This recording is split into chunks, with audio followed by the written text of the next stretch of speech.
Leviticus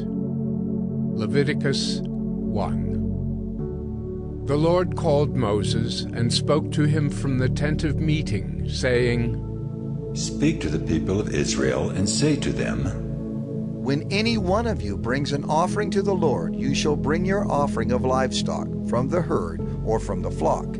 If his offering is a burnt offering from the herd, he shall offer a male without blemish. He shall bring it to the entrance of the tent of meeting, that he may be accepted before the Lord. He shall lay his hand on the head of the burnt offering, and it shall be accepted for him to make atonement for him. Then he shall kill the bull before the Lord, and Aaron's sons, the priests, shall bring the blood and throw the blood against the sides of the altar that is at the entrance of the tent of meeting. Then he shall flay the burnt offering and cut it into pieces.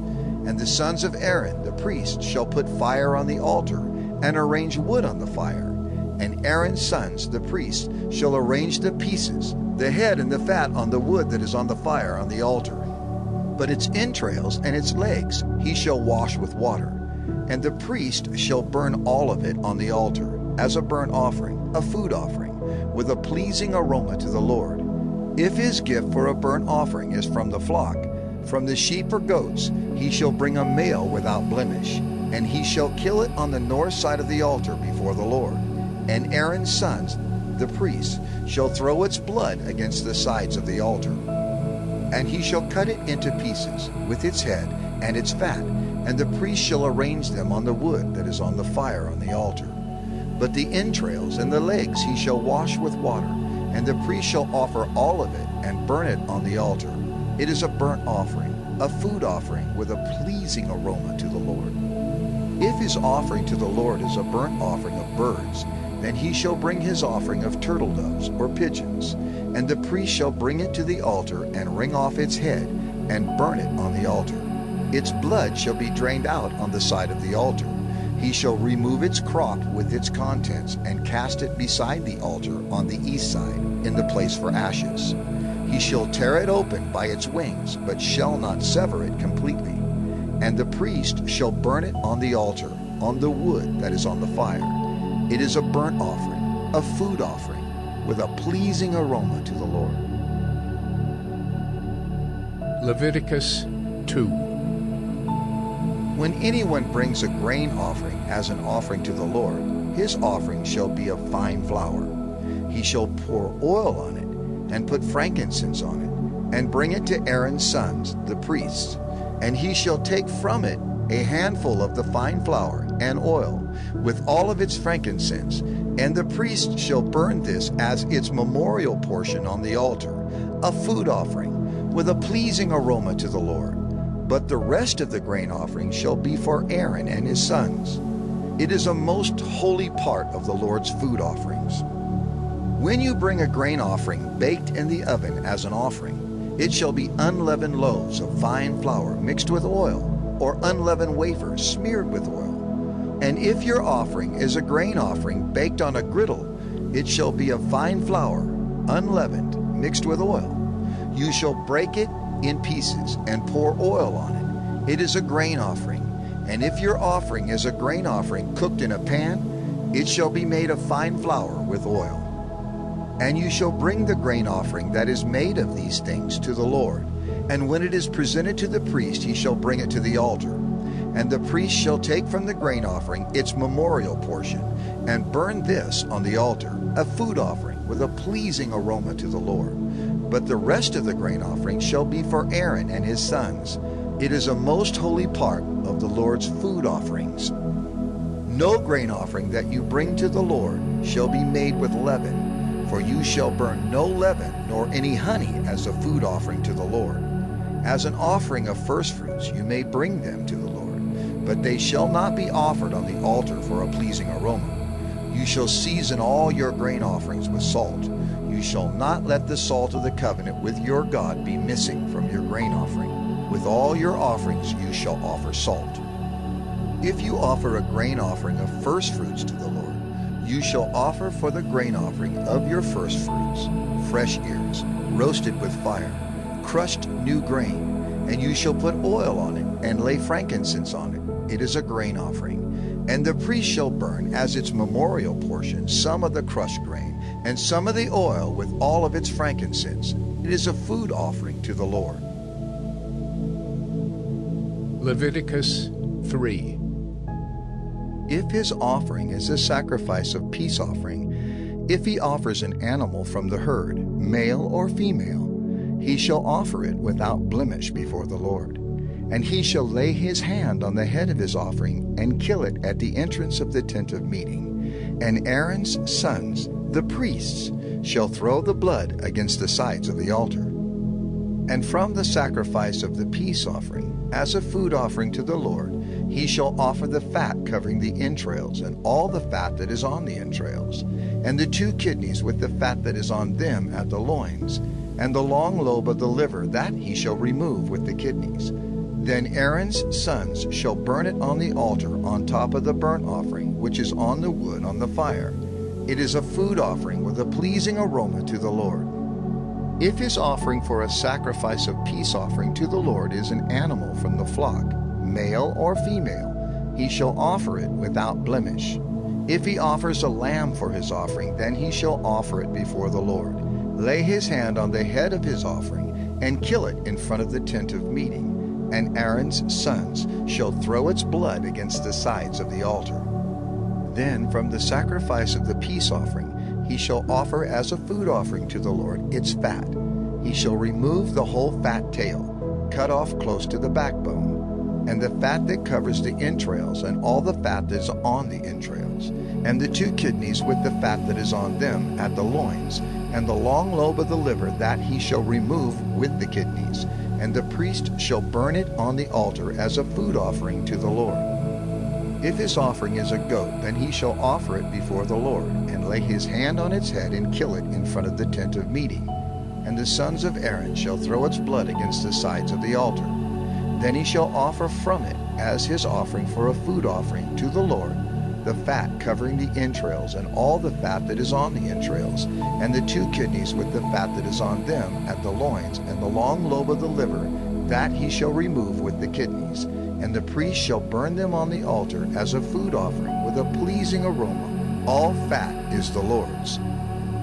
It shall be a statute forever throughout your generations, in all your dwelling places, that you eat neither fat nor blood.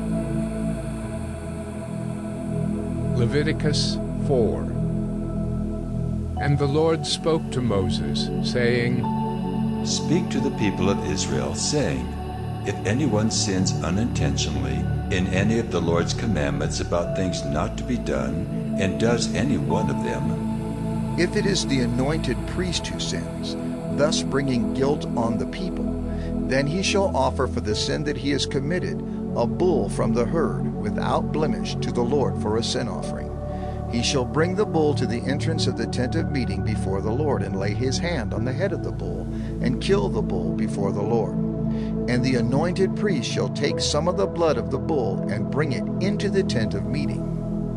And the priest shall dip his finger in the blood, and sprinkle part of the blood 7 times before the Lord, in front of the veil of the sanctuary. And the priest shall put some of the blood on the horns of the altar of fragrant incense before the Lord, that is in the tent of meeting. And all the rest of the blood of the bull he shall pour out at the base of the altar of burnt offering, that is at the entrance of the tent of meeting. And all the fat of the bull of the sin offering he shall remove from it, the fat that covers the entrails, and all the fat that is on the entrails, and the 2 kidneys with the fat that is on them at the loins, and the long lobe of the liver, that he shall remove with the kidneys, just as these are taken from the ox of the sacrifice of the peace offerings. And the priest shall burn them on the altar of burnt offering. But the skin of the bull, and all its flesh, with its head, its legs, its entrails, and its dung, all the rest of the bull, he shall carry outside the camp to a clean place, to the ash heap, and shall burn it up on a fire of wood. On the ash heap it shall be burned up.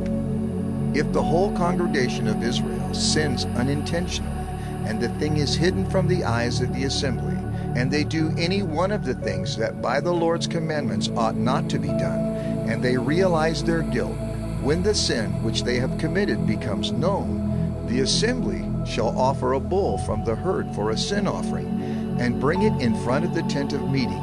And the elders of the congregation shall lay their hands on the head of the bull before the Lord, and the bull shall be killed before the Lord.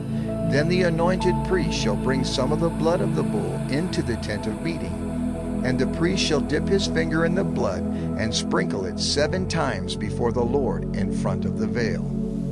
And he shall put some of the blood on the horns of the altar that is in the tent of meeting before the Lord. And the rest of the blood he shall pour out at the base of the altar of burnt offering, that is at the entrance of the tent of meeting. And all its fat he shall take from it and burn on the altar. Thus shall he do with the bull, as he did with the bull of the sin offering, so shall he do with this. And the priest shall make atonement for them, and they shall be forgiven. And he shall carry the bull outside the camp and burn it up as he burned the first bull. It is the sin offering for the assembly. When a leader sins, doing unintentionally any one of all the things that by the commandments of the Lord his God ought not to be done, and realizes his guilt, or the sin which he has committed is made known to him, he shall bring as his offering a goat, a male without blemish, and shall lay his hand on the head of the goat and kill it in the place where they kill the burnt offering before the Lord. It is a sin offering. Then the priest shall take some of the blood of the sin offering with his finger and put it on the horns of the altar of burnt offering, and pour out the rest of its blood at the base of the altar of burnt offering. And all its fat he shall burn on the altar, like the fat of the sacrifice of peace offerings. So the priest shall make atonement for him for his sin, and he shall be forgiven. If any one of the common people sins unintentionally in doing any one of the things that by the Lord's commandments ought not to be done, and realizes his guilt, or the sin which he has committed is made known to him, he shall bring for his offering a goat, a female, without blemish for his sin which he has committed. And he shall lay his hand on the head of the sin offering, and kill the sin offering in the place of burnt offering. And the priest shall take some of its blood with his finger, and put it on the horns of the altar of burnt offering, and pour out all the rest of its blood at the base of the altar. And all its fat he shall remove, as the fat is removed from the peace offerings. And the priest shall burn it on the altar for a pleasing aroma to the Lord. And the priest shall make atonement for him, and he shall be forgiven. If he brings a lamb as his offering for a sin offering, he shall bring a female without blemish, and lay his hand on the head of the sin offering, and kill it for a sin offering in the place where they kill the burnt offering. Then the priest shall take some of the blood of the sin offering with his finger, and put it on the horns of the altar of burnt offering, and pour out all the rest of its blood at the base of the altar. And all its fat he shall remove, as the fat of the lamb is removed from the sacrifice of peace offerings. And the priest shall burn it on the altar, on top of the Lord's food offerings. And the priest shall make atonement for him for the sin which he has committed, and he shall be forgiven. Leviticus 5. If anyone sins in that he hears a public adjuration to testify, and though he is a witness whether he has seen or come to know the matter, yet does not speak, he shall bear his iniquity.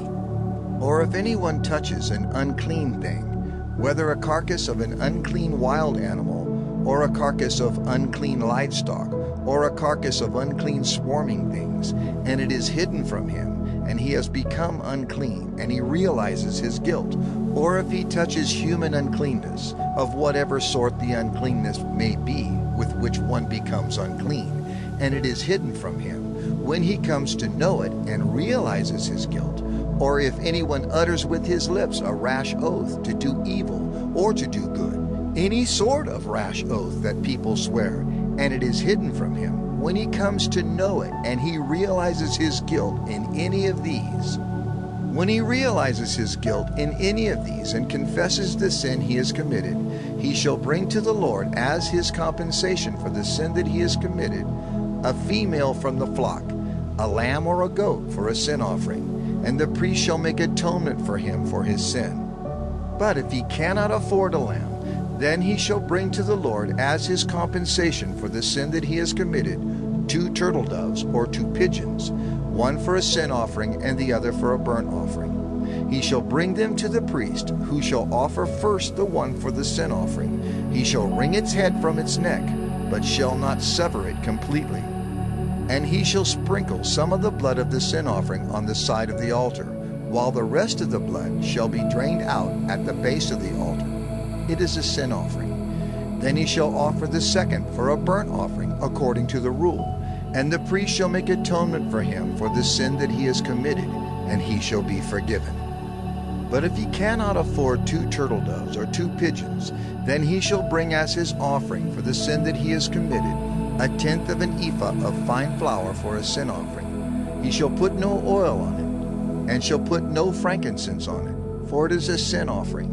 And he shall bring it to the priest, and the priest shall take a handful of it as its memorial portion, and burn this on the altar on the Lord's food offerings. It is a sin offering.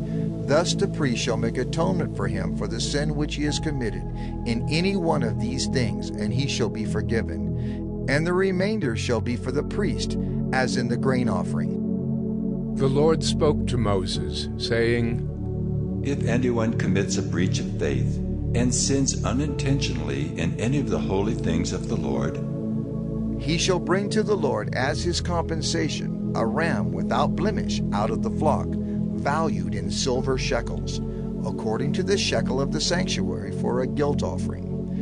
He shall also make restitution for what he has done amiss in the holy thing, and shall add 1/5 to it, and give it to the priest, and the priest shall make atonement for him with the ram of the guilt offering, and he shall be forgiven. If anyone sins, doing any of the things that by the Lord's commandments ought not to be done, though he did not know it, then realizes his guilt, he shall bear his iniquity.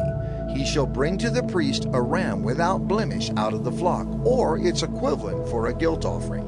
And the priest shall make atonement for him for the mistake that he made unintentionally, and he shall be forgiven. It is a guilt offering. He has indeed incurred guilt before the Lord. Leviticus 6. The Lord spoke to Moses, saying, if anyone sins and commits a breach of faith against the Lord by deceiving his neighbor, in a matter of deposit or security, or through robbery, or if he has oppressed his neighbor or has found something lost and lied about it, swearing falsely, in any of all the things that people do and sin thereby, if he has sinned and has realized his guilt and will restore what he took by robbery, or what he got by oppression, or the deposit that was committed to him, or the lost thing that he found, or anything about which he has sworn falsely, he shall restore it in full, and shall add 1/5 to it, and give it to him to whom it belongs, on the day he realizes his guilt. And he shall bring to the priest as his compensation to the Lord a ram without blemish out of the flock, or its equivalent for a guilt offering. And the priest shall make atonement for him before the Lord, and he shall be forgiven for any of the things that one may do and thereby become guilty. The Lord spoke to Moses, saying, command Aaron and his sons, saying, this is the law of the burnt offering. The burnt offering shall be on the hearth on the altar all night until the morning. And the fire of the altar shall be kept burning on it. And the priest shall put on his linen garment, and put his linen undergarment on his body. And he shall take up the ashes to which the fire has reduced the burnt offering on the altar, and put them beside the altar. Then he shall take off his garments, and put on other garments, and carry the ashes outside the camp to a clean place. The fire on the altar shall be kept burning on it. It shall not go out. The priest shall burn wood on it every morning, and he shall arrange the burnt offering on it, and shall burn on it the fat of the peace offerings. Fire shall be kept burning on the altar continually. It shall not go out. And this is the law of the grain offering. The sons of Aaron shall offer it before the Lord in front of the altar. And one shall take from it a handful of the fine flour of the grain offering, and its oil, and all the frankincense that is on the grain offering, and burn this as its memorial portion on the altar, a pleasing aroma to the Lord. And the rest of it Aaron and his sons shall eat. It shall be eaten unleavened in a holy place. In the court of the tent of meeting they shall eat it. It shall not be baked with leaven. I have given it as their portion of my food offerings. It is a thing most holy, like the sin offering and the guilt offering. Every male among the children of Aaron may eat of it, as decreed forever throughout your generations from the Lord's food offerings. Whatever touches them shall become holy. The Lord spoke to Moses, saying, This is the offering that Aaron and his sons shall offer to the Lord on the day when he is anointed. A tenth of an ephah of fine flour as a regular grain offering, half of it in the morning and half in the evening. It shall be made with oil on a griddle. You shall bring it well mixed in baked pieces like a grain offering, and offer it for a pleasing aroma to the Lord. The priest from among Aaron's sons, who is anointed to succeed him, shall offer it to the Lord as decreed forever. The whole of it shall be burned. Every grain offering of a priest shall be wholly burned. It shall not be eaten. The Lord spoke to Moses, saying, Speak to Aaron and his sons, saying, This is the law of the sin offering. In the place where the burnt offering is killed shall the sin offering be killed before the Lord. It is most holy. The priest who offers it for sin shall eat it. In a holy place it shall be eaten, in the court of the tent of meeting. Whatever touches its flesh shall be holy. And when any of its blood is splashed on a garment, you shall wash that on which it was splashed in a holy place. And the earthenware vessel in which it is boiled shall be broken. But if it is boiled in a bronze vessel, that shall be scoured and rinsed in water. Every male among the priests may eat of it. It is most holy. But no sin offering shall be eaten from which any blood is brought into the tent of meeting to make atonement in the holy place. It shall be burned up with fire. Leviticus 7. This is the law of the guilt offering. It is most holy. In the place where they kill the burnt offering, they shall kill the guilt offering, and its blood shall be thrown against the sides of the altar, and all its fat shall be offered. The fat tail, the fat that covers the entrails, the 2 kidneys with the fat that is on them at the loins, and the long lobe of the liver that he shall remove with the kidneys. The priest shall burn them on the altar as a food offering to the Lord. It is a guilt offering. Every male among the priests may eat of it. It shall be eaten in a holy place. It is most holy. The guilt offering is just like the sin offering. There is one law for them. The priest who makes atonement with it shall have it. And the priest who offers any man's burnt offering shall have for himself the skin of the burnt offering that he has offered. And every grain offering baked in the oven, and all that is prepared on a pan or a griddle, shall belong to the priest who offers it. And every grain offering mixed with oil or dry shall be shared equally among all the sons of Aaron. And this is the law of the sacrifice of peace offerings that one may offer to the Lord. If he offers it for a thanksgiving, then he shall offer with the thanksgiving sacrifice unleavened loaves mixed with oil, unleavened wafers smeared with oil, and loaves of fine flour well mixed with oil. With the sacrifice of his peace offerings for thanksgiving he shall bring his offering with loaves of leavened bread. And from it he shall offer 1 loaf from each offering, as a gift to the Lord. It shall belong to the priest who throws the blood of the peace offerings. And the flesh of the sacrifice of his peace offerings for thanksgiving shall be eaten on the day of his offering. He shall not leave any of it until the morning. But if the sacrifice of his offering is a vow offering or a free will offering, it shall be eaten on the day that he offers his sacrifice, and on the next day what remains of it shall be eaten. But what remains of the flesh of the sacrifice on the 3rd day shall be burned up with fire. If any of the flesh of the sacrifice of his peace offering is eaten on the 3rd day, he who offers it shall not be accepted, neither shall it be credited to him. It is tainted, and he who eats of it shall bear his iniquity. Flesh that touches any unclean thing shall not be eaten. It shall be burned up with fire. All who are clean may eat flesh, but the person who eats of the flesh of the sacrifice of the Lord's peace offerings, while an uncleanness is on him, that person shall be cut off from his people. And if anyone touches an unclean thing, whether human uncleanness or an unclean beast or any unclean detestable creature, and then eats some flesh from the sacrifice of the Lord's peace offerings, that person shall be cut off from his people. The Lord spoke to Moses, saying, Speak to the people of Israel, saying, You shall eat no fat of ox or sheep or goat. The fat of an animal that dies of itself, and the fat of one that is torn by beasts, may be put to any other use, but on no account shall you eat it. For every person who eats of the fat of an animal of which a food offering may be made to the Lord shall be cut off from his people. Moreover, you shall eat no blood whatever, whether of fowl or of animal, in any of your dwelling places. Whoever eats any blood, that person shall be cut off from his people. The Lord spoke to Moses, saying, Speak to the people of Israel, saying, Whoever offers the sacrifice of his peace offerings to the Lord shall bring his offering to the Lord from the sacrifice of his peace offerings. His own hands shall bring the Lord's food offerings. He shall bring the fat with the breast, that the breast may be waved as a wave offering before the Lord. The priest shall burn the fat on the altar, but the breast shall be for Aaron and his sons. And the right thigh you shall give to the priest as a contribution from the sacrifice of your peace offerings.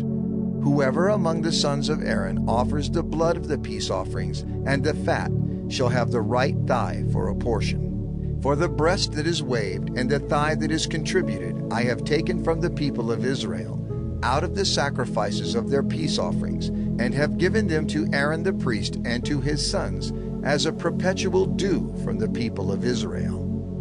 This is the portion of Aaron and of his sons from the Lord's food offerings, from the day they were presented to serve as priests of the Lord. The Lord commanded this to be given them by the people of Israel. From the day that he anointed them, it is a perpetual due throughout their generations.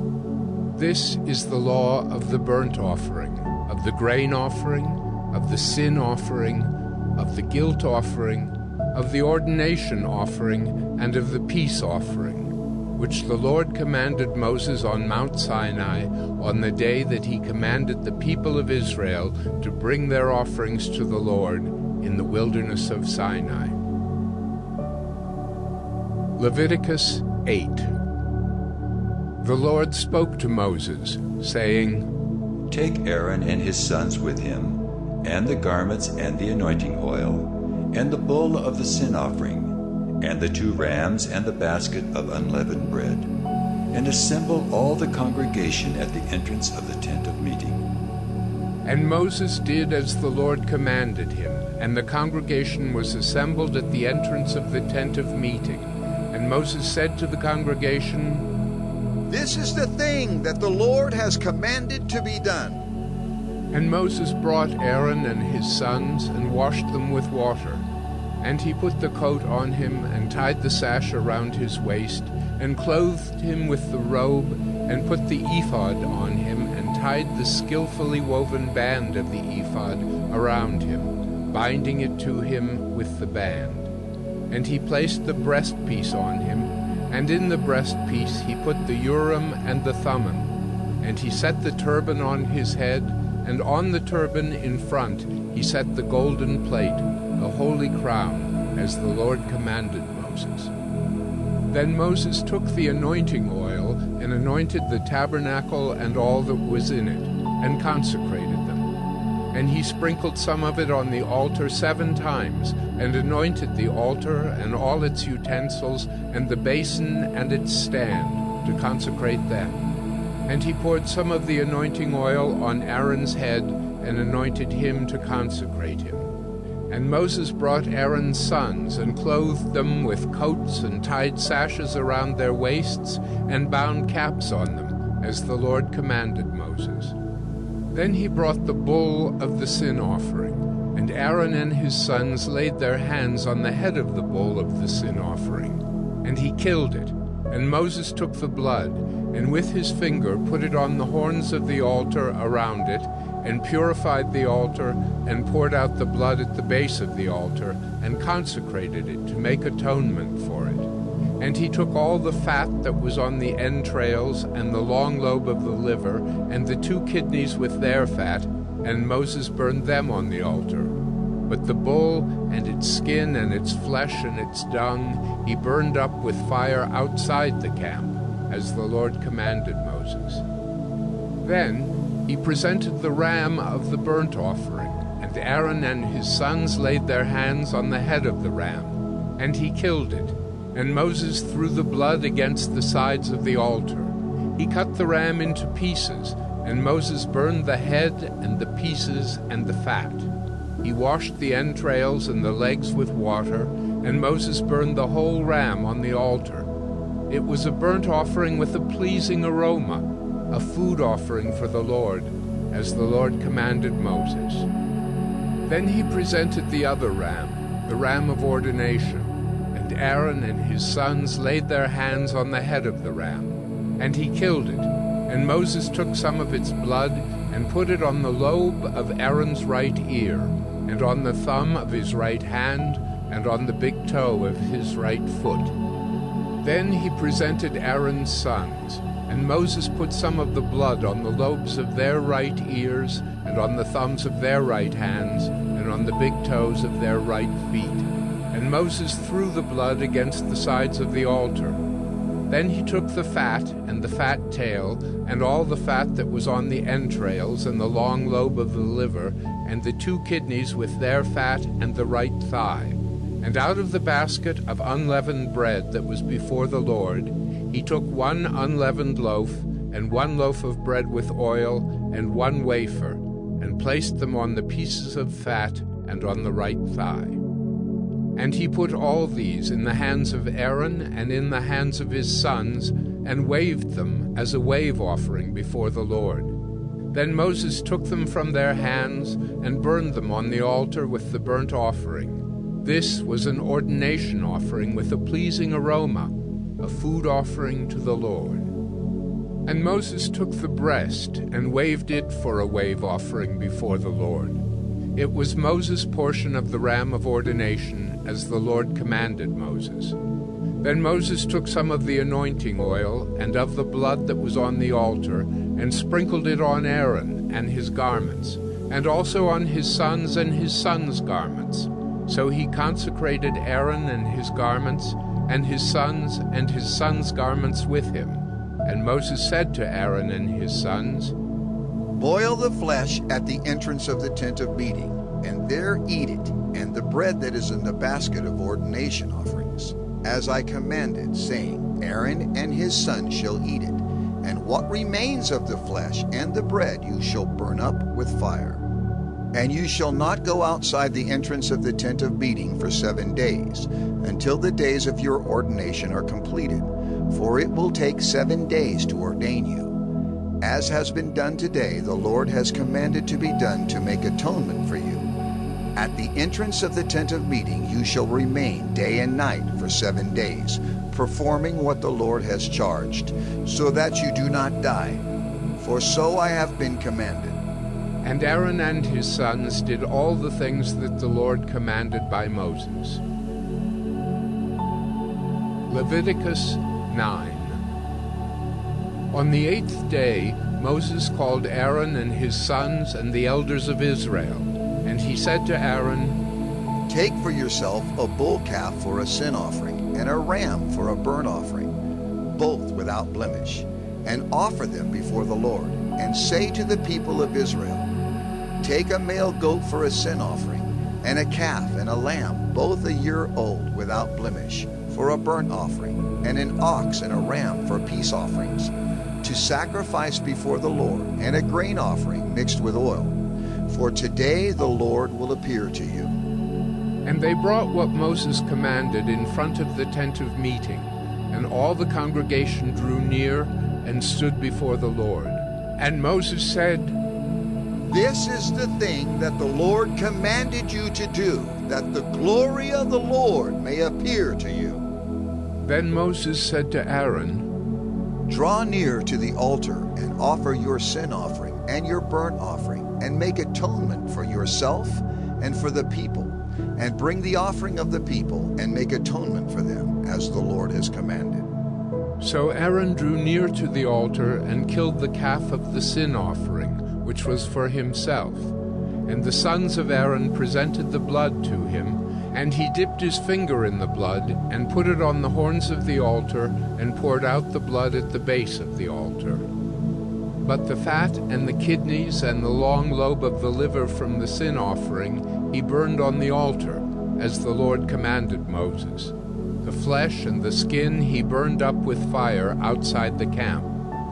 Then he killed the burnt offering, and Aaron's sons handed him the blood, and he threw it against the sides of the altar. And they handed the burnt offering to him, piece by piece, and the head, and he burned them on the altar. And he washed the entrails and the legs, and burned them with the burnt offering on the altar. Then he presented the people's offering, and took the goat of the sin offering that was for the people, and killed it, and offered it as a sin offering like the first one. And he presented the burnt offering, and offered it according to the rule. And he presented the grain offering, took a handful of it, and burned it on the altar, besides the burnt offering of the morning. Then he killed the ox and the ram, the sacrifice of peace offerings for the people. And Aaron's sons handed him the blood, and he threw it against the sides of the altar. But the fat pieces of the ox and of the ram, the fat tail, and that which covers the entrails and the kidneys and the long lobe of the liver, they put the fat pieces on the breasts, and he burned the fat pieces on the altar. But the breasts and the right thigh Aaron waved for a wave offering before the Lord, as Moses commanded. Then Aaron lifted up his hands toward the people and blessed them. And he came down from offering the sin offering, and the burnt offering, and the peace offerings. And Moses and Aaron went into the tent of meeting, and when they came out they blessed the people, and the glory of the Lord appeared to all the people. And fire came out from before the Lord, and consumed the burnt offering and the pieces of fat on the altar. And when all the people saw it, they shouted and fell on their faces. Leviticus 10. Now Nadab and Abihu, the sons of Aaron, each took his censer, and put fire in it, and laid incense on it, and offered unauthorized fire before the Lord, which he had not commanded them. And fire came out from before the Lord, and consumed them, and they died before the Lord. Then Moses said to Aaron, This is what the Lord has said. Among those who are near me I will be sanctified, and before all the people I will be glorified. And Aaron held his peace. And Moses called Mishael and Elzaphan, the sons of Uzziel, the uncle of Aaron, and said to them, Come near. Carry your brothers away from the front of the sanctuary and out of the camp. So they came near, and carried them in their coats out of the camp, as Moses had said.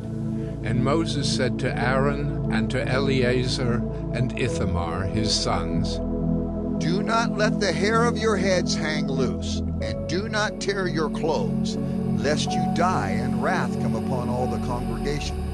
But let your brothers, the whole house of Israel, bewail the burning that the Lord has kindled, and do not go outside the entrance of the tent of meeting, lest you die, for the anointing oil of the Lord is upon you.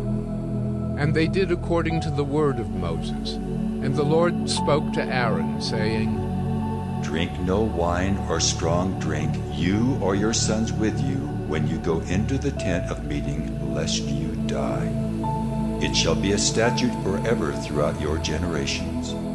You are to distinguish between the holy and the common, and between the unclean and the clean. And you are to teach the people of Israel all the statutes that the Lord has spoken to them by Moses. Moses spoke to Aaron and to Eleazar and Ithamar, his surviving sons. Take the grain offering that is left of the Lord's food offerings, and eat it, unleavened beside the altar, for it is most holy. You shall eat it in a holy place, because it is your due and your son's due from the Lord's food offerings, for so I am commanded. But the breast that is waved and the thigh that is contributed you shall eat in a clean place, you and your sons and your daughters with you, for they are given as your due and your sons' due from the sacrifices of the peace offerings of the people of Israel. The thigh that is contributed and the breast that is waved, they shall bring with the food offerings of the fat pieces to wave for a wave offering before the Lord, and it shall be yours and your sons with you as a due forever, as the Lord has commanded. Now Moses diligently inquired about the goat of the sin offering, and behold, it was burned up. And he was angry with Eleazar and Ithamar, the surviving sons of Aaron, saying, Why have you not eaten the sin offering in the place of the sanctuary, since it is a thing most holy, and has been given to you that you may bear the iniquity of the congregation, to make atonement for them before the Lord? Behold, its blood was not brought into the inner part of the sanctuary. You certainly ought to have eaten it in the sanctuary, as I commanded. And Aaron said to Moses, Behold, today they have offered their sin offering and their burnt offering before the Lord. And yet, such things as these have happened to me. If I had eaten the sin offering today, would the Lord have approved? And when Moses heard that, he approved. Leviticus 11. And the Lord spoke to Moses and Aaron, saying to them, Speak to the people of Israel, saying, These are the living things that you may eat among all the animals that are on the earth. Whatever parts the hoof and is cloven-footed, and chews the cud among the animals, you may eat. Nevertheless, among those that chew the cud or part the hoof, you shall not eat these. The camel, because it chews the cud but does not part the hoof, is unclean to you. And the rock badger, because it chews the cud but does not part the hoof, is unclean to you. And the hare, because it chews the cud but does not part the hoof, is unclean to you. And the pig, because it parts the hoof and is cloven-footed but does not chew the cud, is unclean to you. You shall not eat any of their flesh, and you shall not touch their carcasses. They are unclean to you. These you may eat. Of all that are in the waters, everything in the waters that has fins and scales, whether in the seas or in the rivers, you may eat. But anything in the seas or the rivers that has not fins and scales, of the swarming creatures in the waters and of the living creatures that are in the waters, is detestable to you. You shall regard them as detestable. You shall not eat any of their flesh, and you shall detest their carcasses. Everything in the waters that has not fins and scales is detestable to you. And these you shall detest among the birds. They shall not be eaten, they are detestable.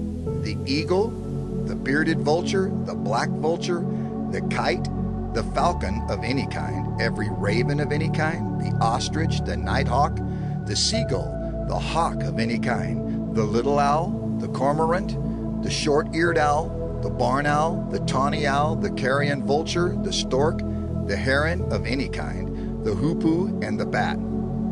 All winged insects that go on all fours are detestable to you. Yet among the winged insects that go on all fours, you may eat those that have jointed legs above their feet, with which to hop on the ground.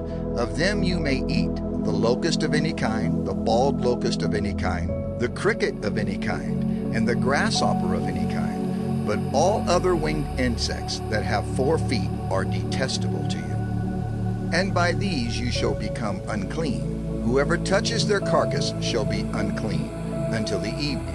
And whoever carries any part of their carcass shall wash his clothes and be unclean until the evening. Every animal that parts the hoof but is not cloven-footed or does not chew the cud is unclean to you. Everyone who touches them shall be unclean. And all that walk on their paws among the animals that go on all fours are unclean to you. Whoever touches their carcass shall be unclean until the evening. And he who carries their carcass shall wash his clothes and be unclean until the evening. They are unclean to you.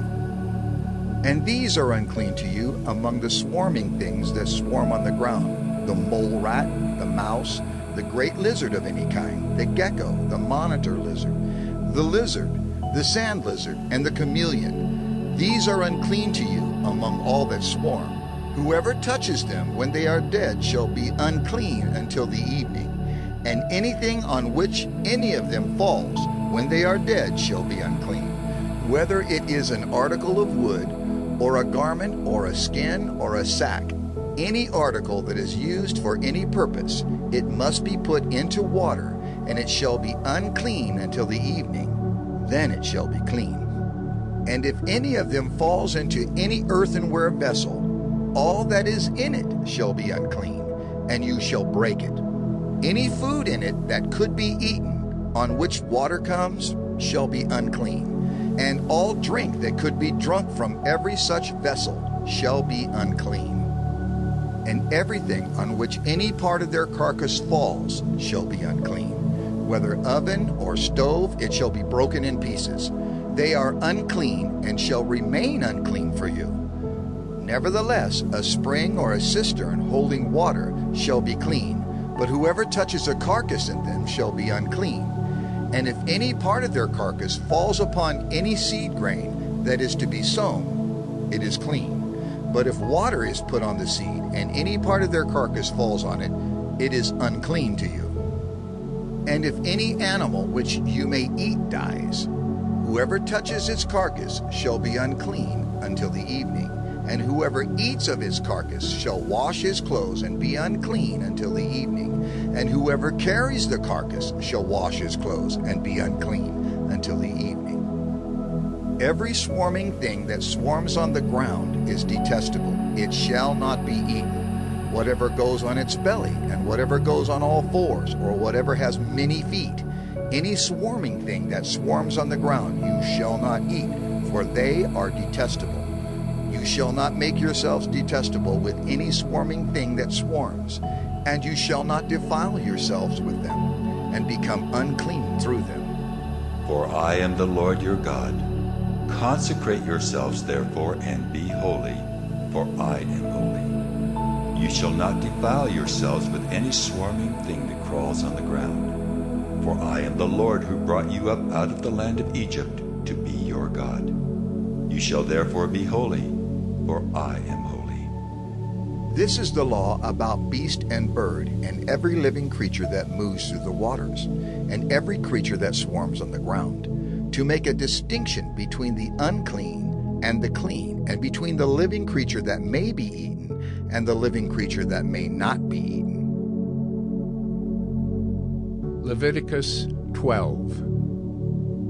The Lord spoke to Moses, saying, Speak to the people of Israel, saying, If a woman conceives and bears a male child, then she shall be unclean 7 days, as at the time of her menstruation. She shall be unclean. And on the 8th day the flesh of his foreskin shall be circumcised. Then she shall continue for 33 days in the blood of her purifying. She shall not touch anything holy, nor come into the sanctuary until the days of her purifying are completed. But if she bears a female child, then she shall be unclean 2 weeks, as in her menstruation. And she shall continue in the blood of her purifying for 66 days. And when the days of her purifying are completed, whether for a son or for a daughter, she shall bring to the priest at the entrance of the tent of meeting a lamb 1 year old for a burnt offering, and a pigeon or a turtle dove for a sin offering. And he shall offer it before the Lord and make atonement for her. Then she shall be clean from the flow of her blood. This is the law for her who bears a child, either male or female. And if she cannot afford a lamb, then she shall take 2 turtle doves or 2 pigeons, one for a burnt offering and the other for a sin offering. And the priest shall make atonement for her, and she shall be clean. Leviticus 13. The Lord spoke to Moses and Aaron, saying, When a person has on the skin of his body a swelling or an eruption or a spot, and it turns into a case of leprous disease on the skin of his body, then he shall be brought to Aaron the priest or to one of his sons, the priests. And the priest shall examine the diseased area on the skin of his body, and if the hair in the diseased area has turned white, and the disease appears to be deeper than the skin of his body, it is a case of leprous disease. When the priest has examined him, he shall pronounce him unclean. But if the spot is white in the skin of his body, and appears no deeper than the skin, and the hair in it has not turned white, the priest shall shut up the diseased person for 7 days. And the priest shall examine him on the 7th day. And if in his eyes the disease is checked, and the disease has not spread in the skin, then the priest shall shut him up for another 7 days. And the priest shall examine him again on the 7th day. And if the diseased area has faded, and the disease has not spread in the skin, then the priest shall pronounce him clean. It is only an eruption, and he shall wash his clothes and be clean. But if the eruption spreads in the skin, after he has shown himself to the priest for his cleansing, he shall appear again before the priest, and the priest shall look. And if the eruption has spread in the skin, then the priest shall pronounce him unclean. It is a leprous disease. When a man is afflicted with a leprous disease, he shall be brought to the priest, and the priest shall look. And if there is a white swelling in the skin that has turned the hair white, and there is raw flesh in the swelling, it is a chronic leprous disease in the skin of his body, and the priest shall pronounce him unclean. He shall not shut him up, for he is unclean. And if the leprous disease breaks out in the skin, so that the leprous disease covers all the skin of the diseased person from head to foot, so far as the priest can see, then the priest shall look. And if the leprous disease has covered all his body, he shall pronounce him clean of the disease. It has all turned white, and he is clean. But when raw flesh appears on him, he shall be unclean, and the priest shall examine the raw flesh and pronounce him unclean. Raw flesh is unclean, for it is a leprous disease. But if the raw flesh recovers and turns white again, then he shall come to the priest, and the priest shall examine him. And if the disease has turned white, then the priest shall pronounce the diseased person clean. He is clean. If there is in the skin of one's body a boil, and it heals, and in the place of the boil there comes a white swelling or a reddish white spot, then it shall be shown to the priest, and the priest shall look. And if it appears deeper than the skin, and its hair has turned white, then the priest shall pronounce him unclean. It is a case of leprous disease that has broken out in the boil. But if the priest examines it, and there is no white hair in it, and it is not deeper than the skin, but has faded, then the priest shall shut him up 7 days. And if it spreads in the skin, then the priest shall pronounce him unclean. It is a disease. But if the spot remains in one place and does not spread, it is the scar of the boil, and the priest shall pronounce him clean. Or when the body has a burn on its skin, and the raw flesh of the burn becomes a spot, reddish white or white, the priest shall examine it. And if the hair in the spot has turned white, and it appears deeper than the skin, then it is a leprous disease. It has broken out in the burn, and the priest shall pronounce him unclean. It is a case of leprous disease. But if the priest examines it, and there is no white hair in the spot, and it is no deeper than the skin, but has faded, the priest shall shut him up 7 days, and the priest shall examine him the 7th day. If it is spreading in the skin, then the priest shall pronounce him unclean. It is a case of leprous disease. But if the spot remains in one place and does not spread in the skin, but has faded, it is a swelling from the burn, and the priest shall pronounce him clean, for it is the scar of the burn. When a man or woman has a disease on the head or the beard, the priest shall examine the disease, and if it appears deeper than the skin, and the hair in it is yellow and thin, then the priest shall pronounce him unclean. It is an itch, a leprous disease of the head or the beard. And if the priest examines the itching disease, and it appears no deeper than the skin, and there is no black hair in it, then the priest shall shut up the person with the itching disease for 7 days. And on the 7th day the priest shall examine the disease. If the itch has not spread, and there is in it no yellow hair, and the itch appears to be no deeper than the skin, then he shall shave himself. But the itch he shall not shave. And the priest shall shut up the person with the itching disease for another 7 days. And on the 7th day the priest shall examine the itch, and if the itch has not spread in the skin, and it appears to be no deeper than the skin, then the priest shall pronounce him clean, and he shall wash his clothes and be clean. But if the itch spreads in the skin after his cleansing, then the priest shall examine him, and if the itch has spread in the skin, the priest need not seek for the yellow hair.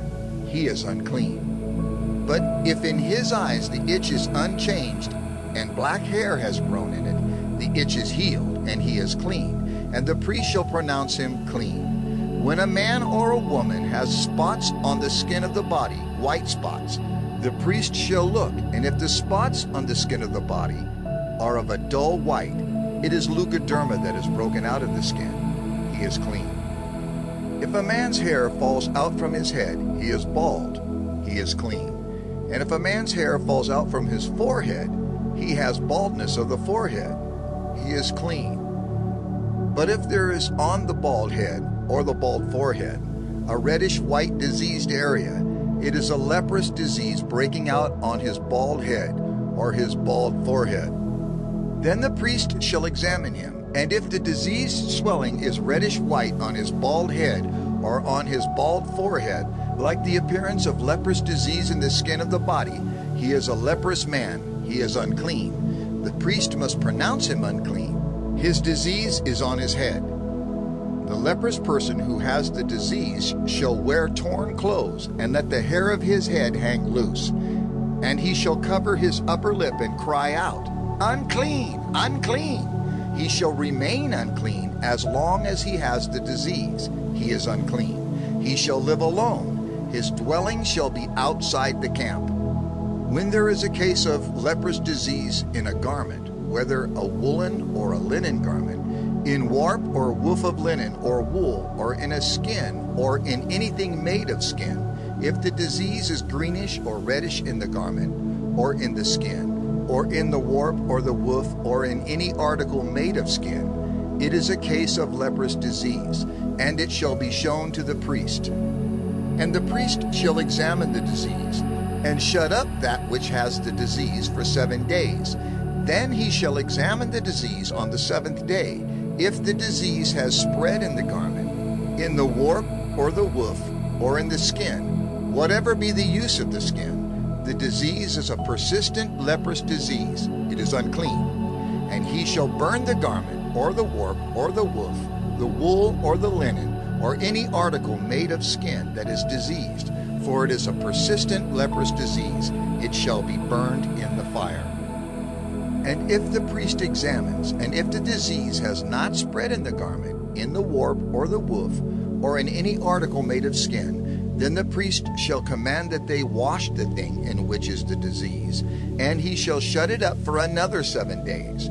And the priest shall examine the diseased thing after it has been washed, and if the appearance of the diseased area has not changed, though the disease has not spread, it is unclean. You shall burn it in the fire, whether the rot is on the back or on the front.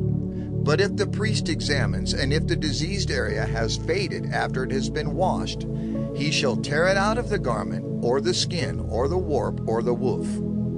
Then, if it appears again in the garment, in the warp, or the woof, or in any article made of skin, it is spreading. You shall burn with fire whatever has the disease.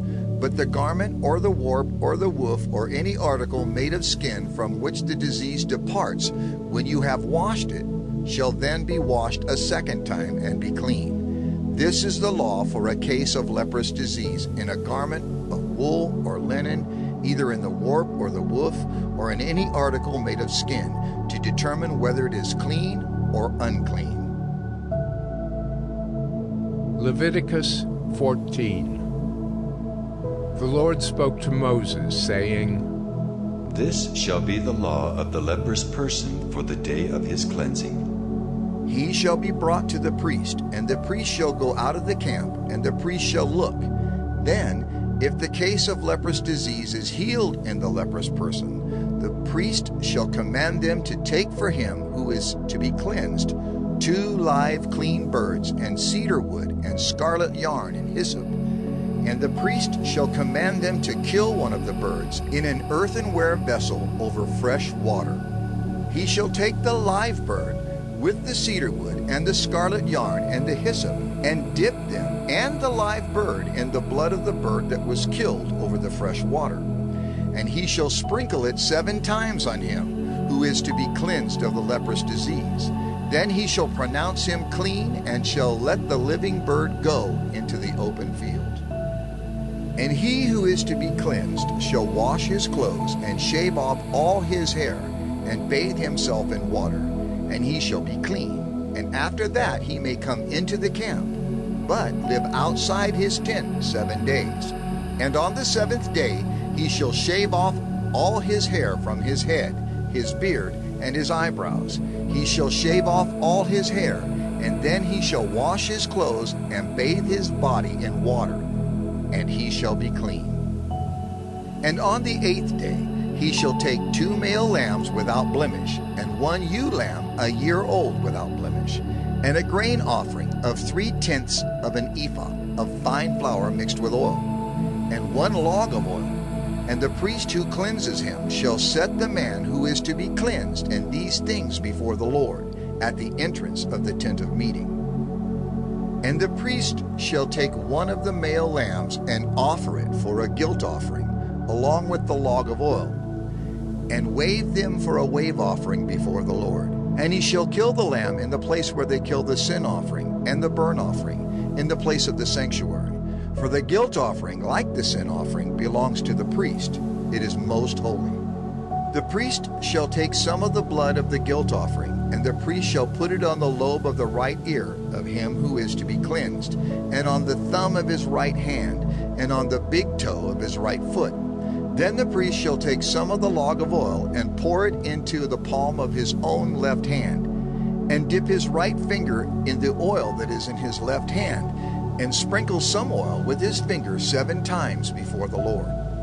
And some of the oil that remains in his hand the priest shall put on the lobe of the right ear of him who is to be cleansed, and on the thumb of his right hand, and on the big toe of his right foot, on top of the blood of the guilt offering.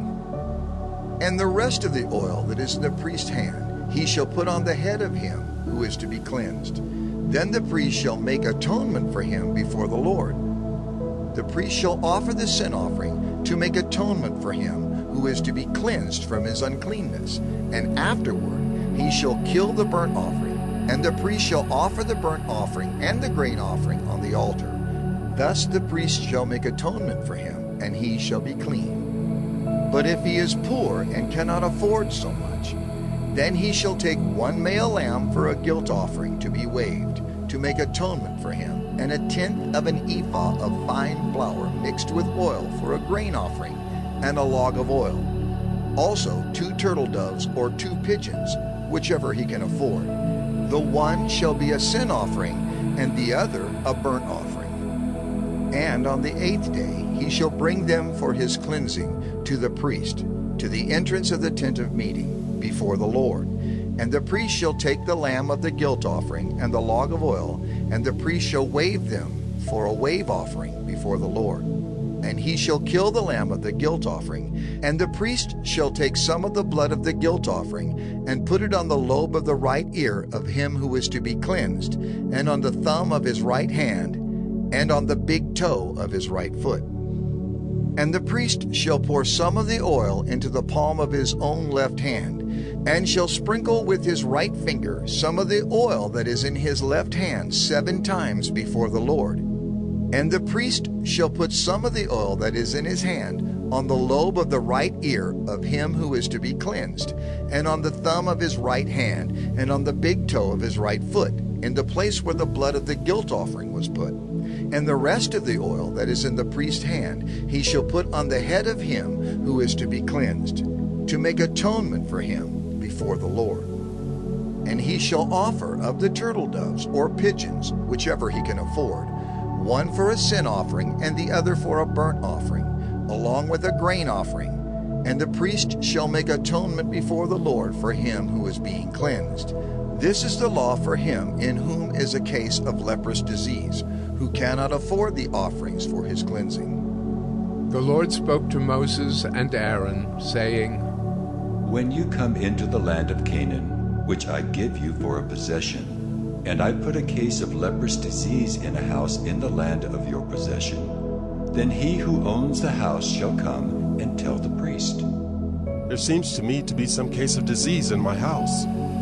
Then the priest shall command that they empty the house before the priest goes to examine the disease, lest all that is in the house be declared unclean. And afterward the priest shall go in to see the house, and he shall examine the disease.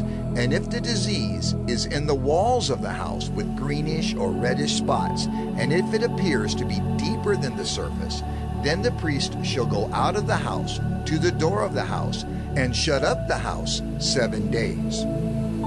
And the priest shall come again on the 7th day, and look.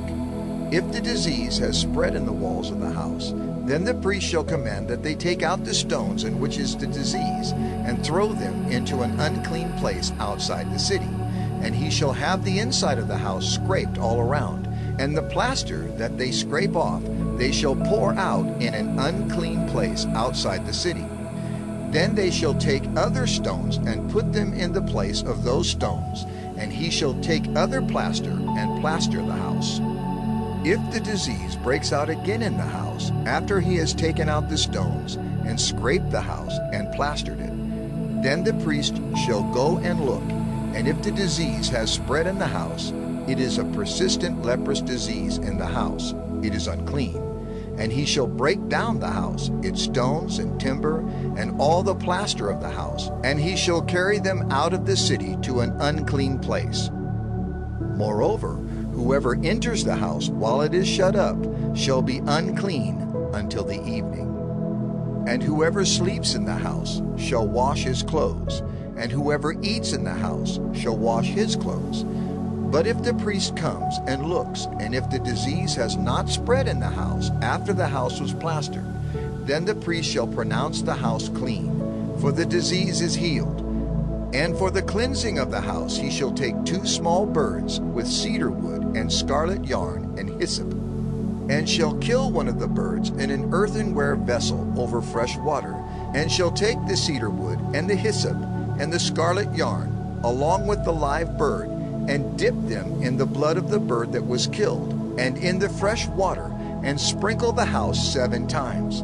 Thus he shall cleanse the house with the blood of the bird, and with the fresh water, and with the live bird, and with the cedar wood, and hyssop, and scarlet yarn. And he shall let the live bird go out of the city into the open country. So he shall make atonement for the house, and it shall be clean. This is the law for any case of leprous disease, for an itch, for leprous disease in a garment or in a house, and for a swelling or an eruption or a spot, to show when it is unclean and when it is clean. This is the law for leprous disease. Leviticus 15. The Lord spoke to Moses and Aaron, saying, Speak to the people of Israel and say to them, When any man has a discharge from his body, his discharge is unclean, and this is the law of his uncleanness for a discharge. Whether his body runs with his discharge, or his body is blocked up by his discharge, it is his uncleanness.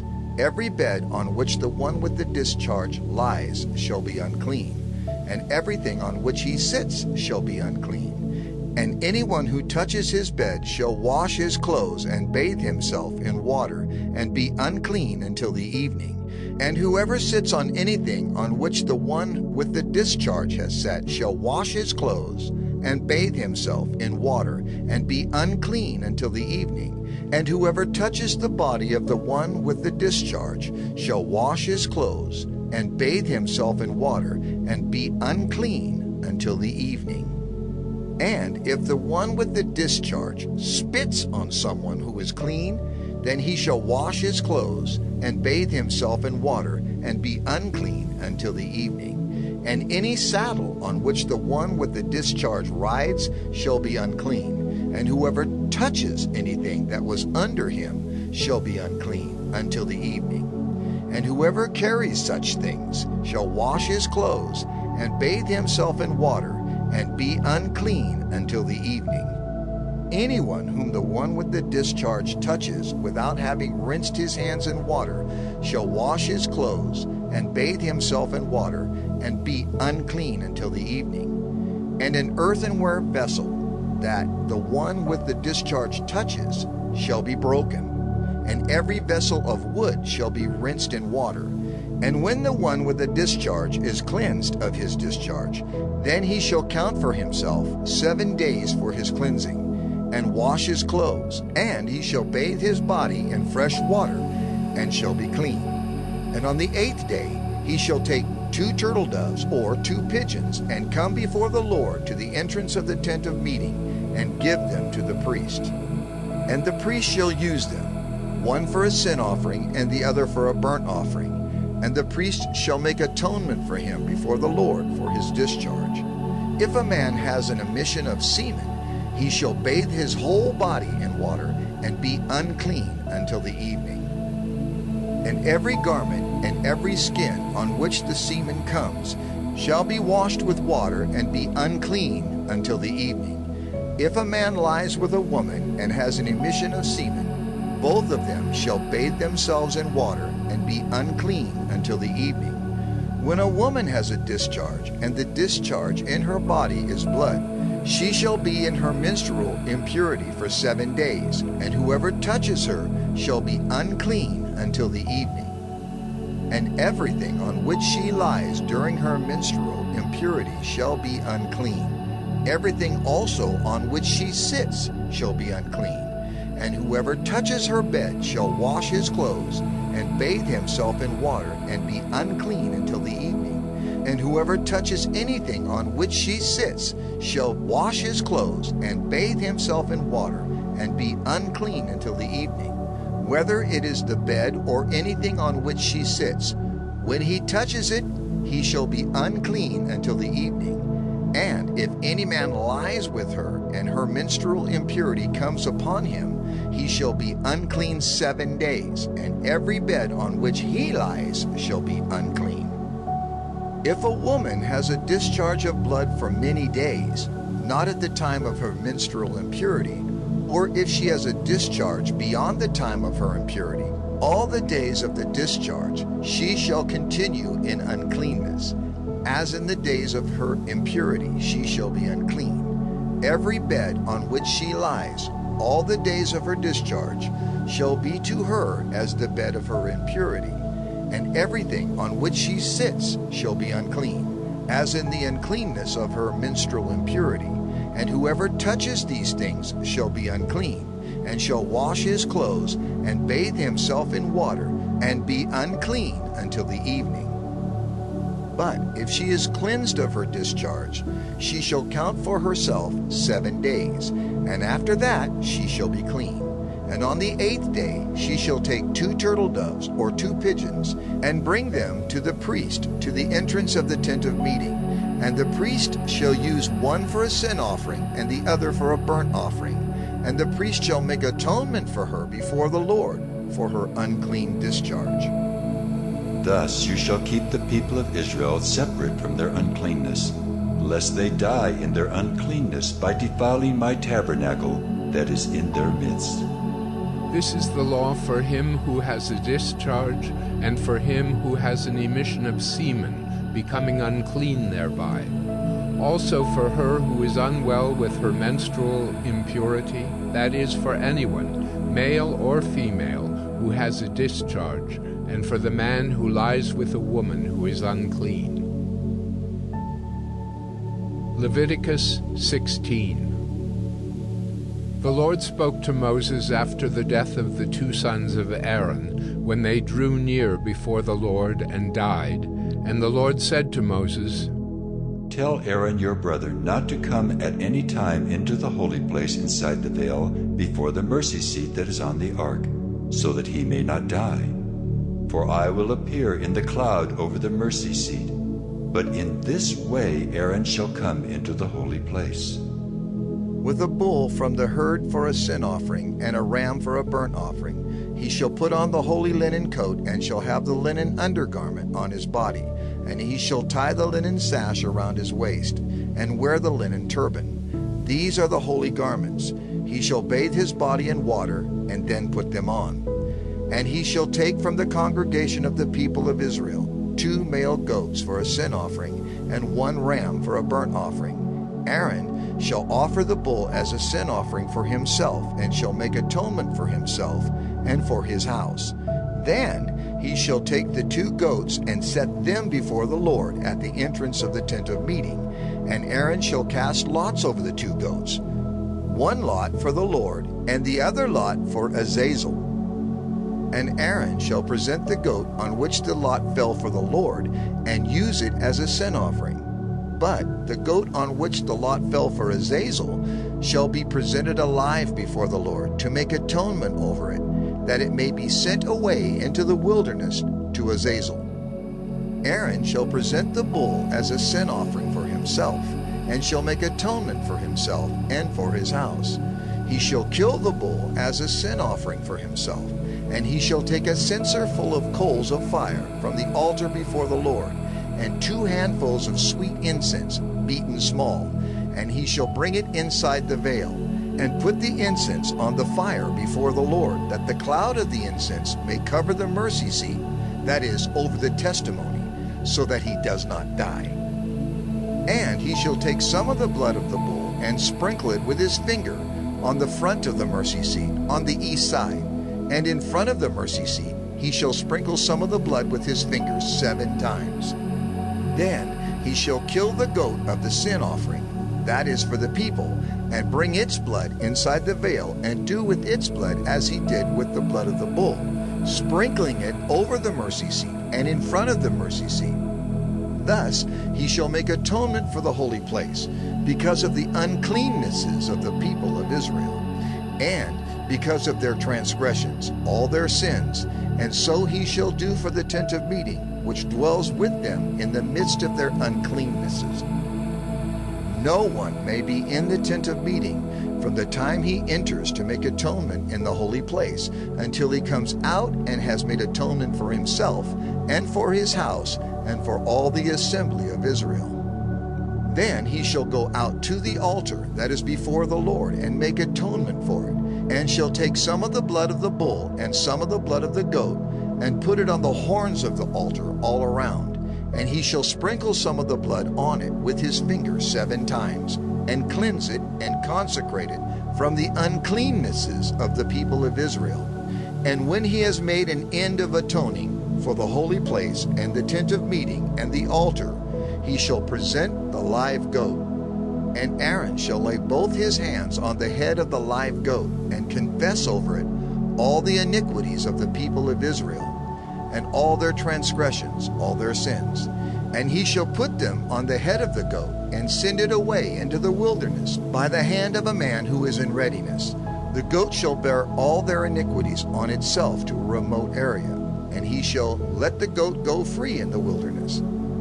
Then Aaron shall come into the tent of meeting, and shall take off the linen garments that he put on when he went into the holy place, and shall leave them there.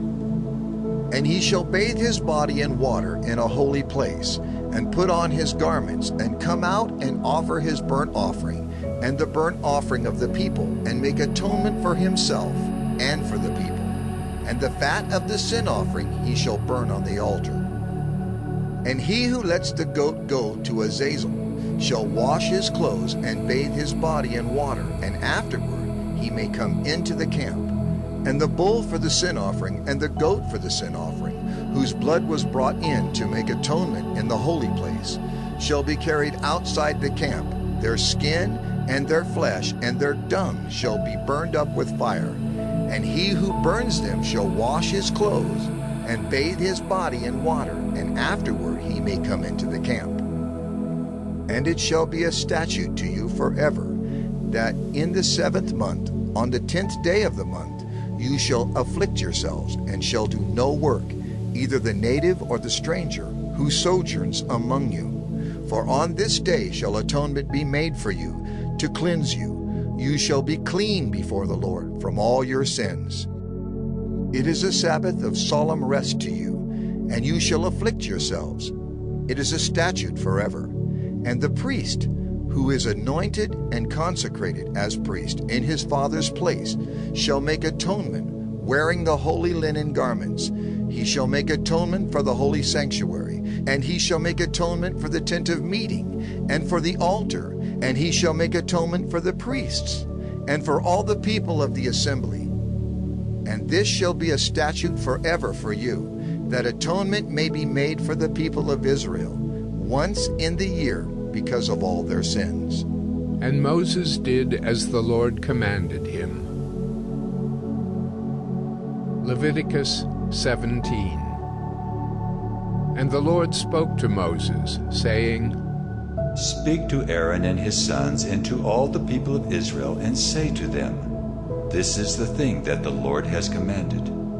If any one of the house of Israel kills an ox or a lamb or a goat in the camp, or kills it outside the camp, and does not bring it to the entrance of the tent of meeting to offer it as a gift to the Lord in front of the tabernacle of the Lord, blood guilt shall be imputed to that man. He has shed blood, and that man shall be cut off from among his people. This is to the end that the people of Israel may bring their sacrifices that they sacrifice in the open field, that they may bring them to the Lord, to the priest at the entrance of the tent of meeting, and sacrifice them as sacrifices of peace offerings to the Lord. And the priest shall throw the blood on the altar of the Lord at the entrance of the tent of meeting, and burn the fat for a pleasing aroma to the Lord. So they shall no more sacrifice their sacrifices to goat demons, after whom they whore. This shall be a statute forever for them throughout their generations. And you shall say to them, Anyone of the house of Israel, or of the strangers who sojourn among them, who offers a burnt offering or sacrifice, and does not bring it to the entrance of the tent of meeting to offer it to the Lord, that man shall be cut off from his people. If any one of the house of Israel, or of the strangers who sojourn among them, eats any blood, I will set my face against that person who eats blood, and will cut him off from among his people. For the life of the flesh is in the blood, and I have given it for you on the altar, to make atonement for your souls, for it is the blood that makes atonement by the life. Therefore I have said to the people of Israel, No person among you shall eat blood, neither shall any stranger who sojourns among you eat blood. Anyone also of the people of Israel, or of the strangers who sojourn among them, who takes in hunting any beast or bird that may be eaten, shall pour out its blood and cover it with earth. For the life of every creature is its blood. Its blood is its life. Therefore I have said to the people of Israel, You shall not eat the blood of any creature, for the life of every creature is its blood. Whoever eats it shall be cut off. And every person who eats what dies of itself, or what is torn by beasts, whether he is a native or a sojourner, shall wash his clothes and bathe himself in water, and be unclean until the evening. Then he shall be clean. But if he does not wash them or bathe his flesh, he shall bear his iniquity. Leviticus 18. And the Lord spoke to Moses, saying, Speak to the people of Israel, and say to them, I am the Lord your God. You shall not do as they do in the land of Egypt where you lived, and you shall not do as they do in the land of Canaan to which I am bringing you. You shall not walk in their statutes. You shall follow my rules and keep my statutes and walk in them. I am the Lord your God. You shall therefore keep my statutes and my rules. If a person does them, he shall live by them. I am the Lord. None of you shall approach any one of his close relatives to uncover nakedness. I am the Lord. You shall not uncover the nakedness of your father, which is the nakedness of your mother. She is your mother. You shall not uncover her nakedness. You shall not uncover the nakedness of your father's wife. It is your father's nakedness. You shall not uncover the nakedness of your sister, your father's daughter, or your mother's daughter, whether brought up in the family or in another home. You shall not uncover the nakedness of your son's daughter or of your daughter's daughter, for their nakedness is your own nakedness. You shall not uncover the nakedness of your father's wife's daughter, brought up in your father's family, since she is your sister. You shall not uncover the nakedness of your father's sister. She is your father's relative. You shall not uncover the nakedness of your mother's sister, for she is your mother's relative. You shall not uncover the nakedness of your father's brother. That is, you shall not approach his wife. She is your aunt. You shall not uncover the nakedness of your daughter-in-law. She is your son's wife. You shall not uncover her nakedness. You shall not uncover the nakedness of your brother's wife. It is your brother's nakedness. You shall not uncover the nakedness of a woman and of her daughter, and you shall not take her son's daughter or her daughter's daughter to uncover her nakedness. They are relatives. It is depravity. And you shall not take a woman as a rival wife to her sister, uncovering her nakedness while her sister is still alive. You shall not approach a woman to uncover her nakedness while she's in her menstrual uncleanness. And you shall not lie sexually with your neighbor's wife, and so make yourself unclean with her. You shall not give any of your children to offer them to Molech, and so profane the name of your God. I am the Lord. You shall not lie with a male as with a woman. It is an abomination. And you shall not lie with any animal, and so make yourself unclean with it. Neither shall any woman give herself to an animal to lie with it. It is perversion. Do not make yourselves unclean by any of these things, for by all these the nations I am driving out before you have become unclean, and the land became unclean, so that I punished its iniquity, and the land vomited out its inhabitants. But you shall keep my statutes and my rules, and do none of these abominations, either the native or the stranger who sojourns among you. For the people of the land who were before you did all of these abominations, so that the land became unclean. Lest the land vomit you out when you make it unclean, as it vomited out the nation that was before you. For everyone who does any of these abominations, the persons who do them shall be cut off from among their people. So keep my charge, never to practice any of these abominable customs that were practiced before you, and never to make yourselves unclean by them. I am the Lord your God. Leviticus 19. And the Lord spoke to Moses, saying, Speak to all the congregation of the people of Israel, and say to them, You shall be holy, for I, the Lord your God, am holy.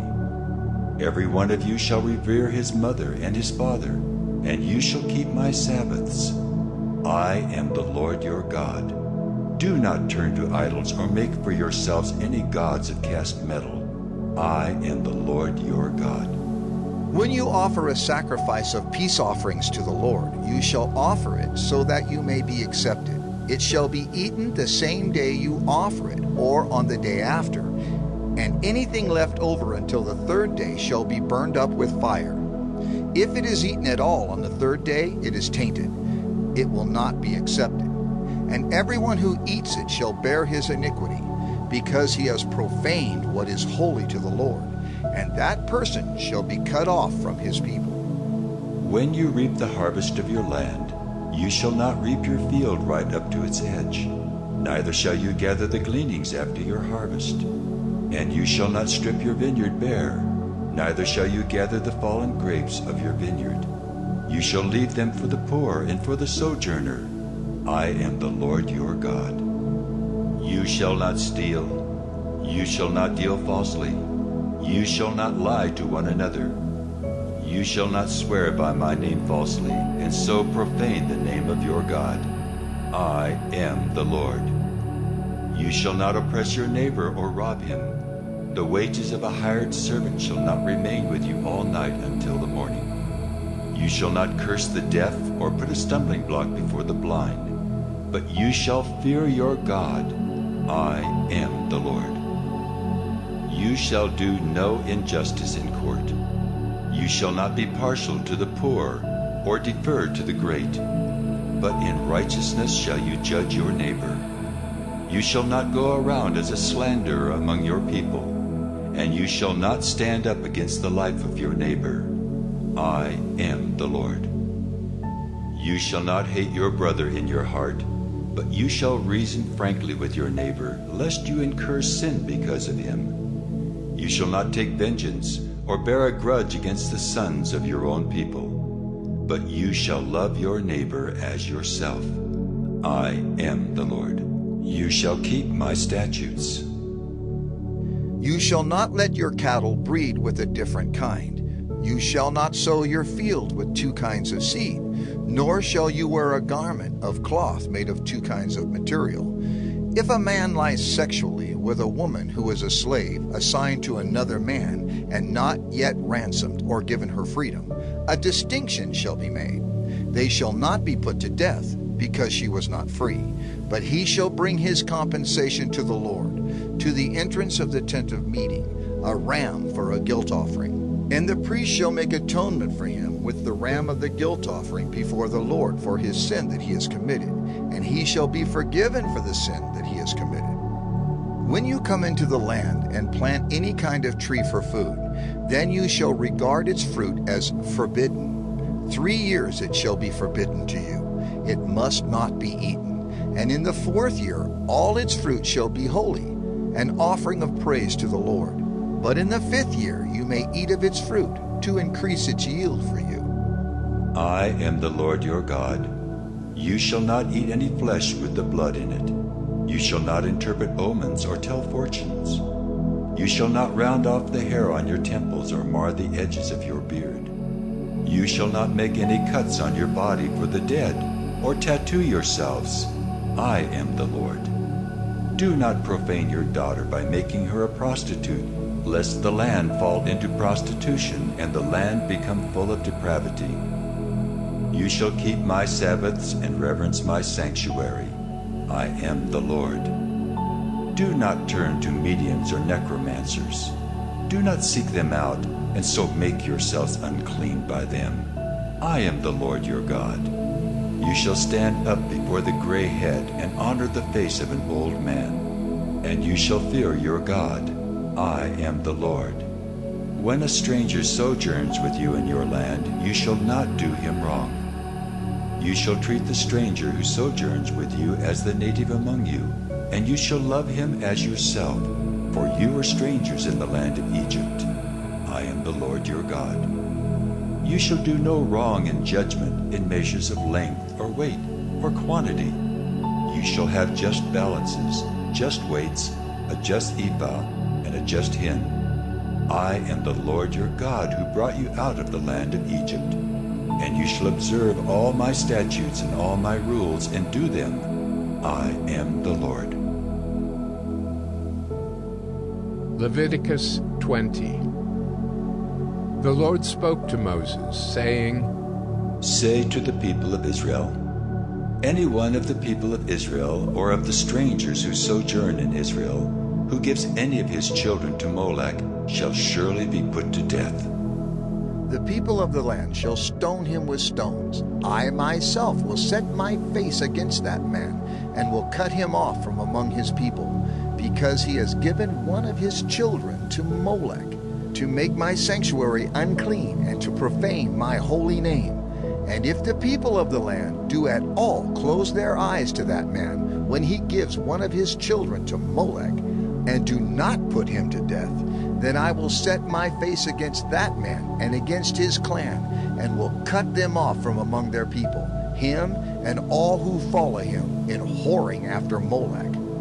If a person turns to mediums and necromancers, whoring after them, I will set my face against that person and will cut him off from among his people. Consecrate yourselves, therefore, and be holy, for I am the Lord your God. Keep my statutes and do them. I am the Lord who sanctifies you. For anyone who curses his father or his mother shall surely be put to death. He has cursed his father or his mother. His blood is upon him. If a man commits adultery with the wife of his neighbor, both the adulterer and the adulteress shall surely be put to death.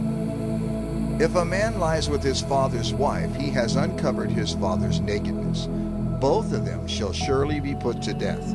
Their blood is upon them. If a man lies with his daughter-in-law, both of them shall surely be put to death. They have committed perversion. Their blood is upon them. If a man lies with a male as with a woman, both of them have committed an abomination. They shall surely be put to death. Their blood is upon them. If a man takes a woman and her mother also, it is depravity. He and they shall be burned with fire, that there may be no depravity among you. If a man lies with an animal, he shall surely be put to death, and you shall kill the animal. If a woman approaches any animal and lies with it, you shall kill the woman and the animal. They shall surely be put to death. Their blood is upon them. If a man takes his sister, a daughter of his father or a daughter of his mother, and sees her nakedness, and she sees his nakedness, it is a disgrace, and they shall be cut off in the sight of the children of their people. He has uncovered his sister's nakedness, and he shall bear his iniquity. If a man lies with a woman during her menstrual period and uncovers her nakedness, he has made naked her fountain, and she has uncovered the fountain of her blood. Both of them shall be cut off from among their people. You shall not uncover the nakedness of your mother's sister or of your father's sister, for that is to make naked one's relative. They shall bear their iniquity. If a man lies with his uncle's wife, he has uncovered his uncle's nakedness. They shall bear their sin. They shall die childless. If a man takes his brother's wife, it is impurity. He has uncovered his brother's nakedness. They shall be childless. You shall therefore keep all my statutes and all my rules and do them, that the land where I am bringing you to live may not vomit you out. And you shall not walk in the customs of the nation that I am driving out before you.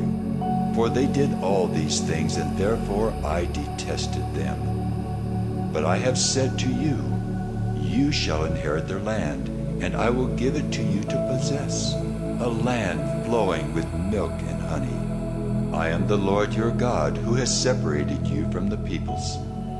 You shall therefore separate the clean beast from the unclean, and the unclean bird from the clean. You shall not make yourselves detestable by beast, or by bird, or by anything with which the ground crawls, which I have set apart for you to hold unclean. You shall be holy to me, for I the Lord am holy, and have separated you from the peoples, that you should be mine. A man or a woman who is a medium or a necromancer shall surely be put to death. They shall be stoned with stones. Their blood shall be upon them. Leviticus 21. And the Lord said to Moses, Speak to the priests, the sons of Aaron, and say to them, No one shall make himself unclean for the dead among his people, except for his closest relatives, his mother, his father, his son, his daughter, his brother, or his virgin sister, who is near to him, because she has had no husband. For her he may make himself unclean. He shall not make himself unclean as a husband among his people, and so profane himself.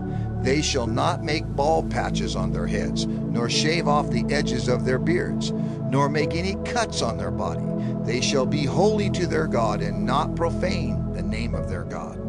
For they offer the Lord's food offerings, the bread of their God. Therefore they shall be holy. They shall not marry a prostitute, or a woman who has been defiled. Neither shall they marry a woman divorced from her husband, for the priest is holy to his God. You shall sanctify him, for he offers the bread of your God. He shall be holy to you, for I, the Lord, who sanctify you, am holy. And the daughter of any priest, if she profanes herself by whoring, profanes her father, she shall be burned with fire. The priest who is chief among his brothers, on whose head the anointing oil is poured, and who has been consecrated to wear the garments, shall not let the hair of his head hang loose, nor tear his clothes. He shall not go into any dead bodies, nor make himself unclean, even for his father or for his mother. He shall not go out of the sanctuary, lest he profane the sanctuary of his God. For the consecration of the anointing oil of his God is on him. I am the Lord. And he shall take a wife in her virginity, a widow, or a divorced woman, or a woman who has been defiled, or a prostitute. These he shall not marry, but he shall take as his wife a virgin of his own people, that he may not profane his offspring among his people. For I am the Lord who sanctifies him. And the Lord spoke to Moses, saying, Speak to Aaron, saying, None of your offspring throughout their generations who has a blemish may approach to offer the bread of his God. For no one who has a blemish shall draw near, a man blind or lame, or one who has a mutilated face or a limb too long, or a man who has an injured foot or an injured hand, or a hunchback or a dwarf, or a man with a defect in his sight, or an itching disease, or scabs or crushed testicles. No man of the offspring of Aaron the priest who has a blemish shall come near to offer the Lord's food offerings. Since he has a blemish, he shall not come near to offer the bread of his God. He may eat the bread of his God, both of the most holy and of the holy things, but he shall not go through the veil or approach the altar because he has a blemish, that he may not profane my sanctuaries. For I am the Lord who sanctifies them. So Moses spoke to Aaron and to his sons and to all the people of Israel. Leviticus 22.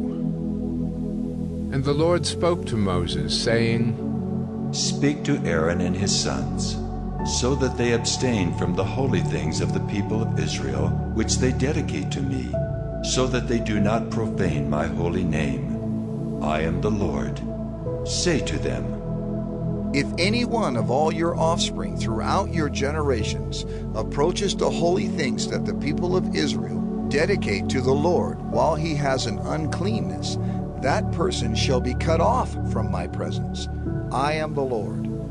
None of the offspring of Aaron who has a leprous disease or a discharge may eat of the holy things until he is clean. Whoever touches anything that is unclean through contact with the dead, or a man who has had an emission of semen, and whoever touches a swarming thing by which he may be made unclean, or a person from whom he may take uncleanness, whatever his uncleanness may be, the person who touches such a thing shall be unclean until the evening, and shall not eat of the holy things unless he has bathed his body in water. When the sun goes down, he shall be clean, and afterward he may eat of the holy things, because they are his food. He shall not eat what dies of itself or is torn by beasts, and so make himself unclean by it. I am the Lord. They shall therefore keep my charge, lest they bear sin for it and die thereby when they profane it. I am the Lord who sanctifies them. A layperson shall not eat of a holy thing. No foreign guest of the priest or hired servant shall eat of a holy thing. But if a priest buys a slave as his property for money, the slave may eat of it, and anyone born in his house may eat of his food. If a priest's daughter marries a layman, she shall not eat of the contribution of the holy things. But if a priest's daughter is widowed or divorced and has no child, and returns to her father's house, as in her youth, she may eat of her father's food, yet no layperson shall eat of it. And if anyone eats of a holy thing unintentionally, he shall add the fifth of its value to it, and give the holy thing to the priest. They shall not profane the holy things of the people of Israel, which they contribute to the Lord, and so cause them to bear iniquity and guilt by eating their holy things. For I am the Lord who sanctifies them. And the Lord spoke to Moses, saying, Speak to Aaron and his sons and all the people of Israel, and say to them, When anyone of the house of Israel or of the sojourners in Israel presents a burnt offering as his offering, for any of their vows or free will offerings that they offer to the Lord, if it is to be accepted for you, it shall be a male without blemish. Of the bulls or the sheep or the goats, you shall not offer anything that has a blemish, for it will not be acceptable for you. And when anyone offers a sacrifice of peace offerings to the Lord to fulfill a vow, or as a free will offering from the herd or from the flock, to be accepted it must be perfect. There shall be no blemish in it. Animals blind or disabled or mutilated, or having a discharge or an itch or scabs, you shall not offer to the Lord, or give them to the Lord as a food offering on the altar. You may present a bull or a lamb that has a part too long or too short for a free will offering, but for a vow offering it cannot be accepted. Any animal that has its testicles bruised or crushed or torn or cut, you shall not offer to the Lord. You shall not do it within your land. Neither shall you offer as the bread of your God any such animals gotten from a foreigner, since there is a blemish in them. Because of their mutilation, they will not be accepted for you. And the Lord spoke to Moses, saying, When an ox or sheep or goat is born, it shall remain 7 days with its mother, and from the 8th day on it shall be acceptable as a food offering to the Lord. But you shall not kill an ox or a sheep and her young in 1 day. And when you sacrifice a sacrifice of thanksgiving to the Lord, you shall sacrifice it so that you may be accepted. It shall be eaten on the same day. You shall leave none of it until morning. I am the Lord. So you shall keep my commandments and do them. I am the Lord. And you shall not profane my holy name, that I may be sanctified among the people of Israel. I am the Lord who sanctifies you, who brought you out of the land of Egypt to be your God. I am the Lord. Leviticus 23. The Lord spoke to Moses, saying, Speak to the people of Israel and say to them, These are the appointed feasts of the Lord that you shall proclaim as holy convocations. They are my appointed feasts. 6 days shall work be done, but on the 7th day is a Sabbath of solemn rest, a holy convocation. You shall do no work. It is a Sabbath to the Lord in all your dwelling places. These are the appointed feasts of the Lord, the holy convocations, which you shall proclaim at the time appointed for them. In the 1st month, on the 14th day of the month at twilight, is the Lord's Passover. And on the 15th day of the same month is the feast of unleavened bread to the Lord. For 7 days you shall eat unleavened bread. On the 1st day you shall have a holy convocation. You shall not do any ordinary work. But you shall present a food offering to the Lord for 7 days. On the 7th day is a holy convocation. You shall not do any ordinary work. And the Lord spoke to Moses, saying, Speak to the people of Israel and say to them, When you come into the land that I give you and reap its harvest, you shall bring the sheaf of the first fruits of your harvest to the priest. And he shall wave the sheaf before the Lord, so that you may be accepted. On the day after the Sabbath, the priest shall wave it. And on the day when you wave the sheaf, you shall offer a male lamb 1 year old, without blemish, as a burnt offering to the Lord. And the grain offering with it shall be 2/10 of an ephah of fine flour mixed with oil, a food offering to the Lord with a pleasing aroma. And the drink offering with it shall be of wine, 1/4 of a hin. And you shall eat neither bread nor grain, parched or fresh, until this same day, until you have brought the offering of your God. It is a statute forever throughout your generations in all your dwellings.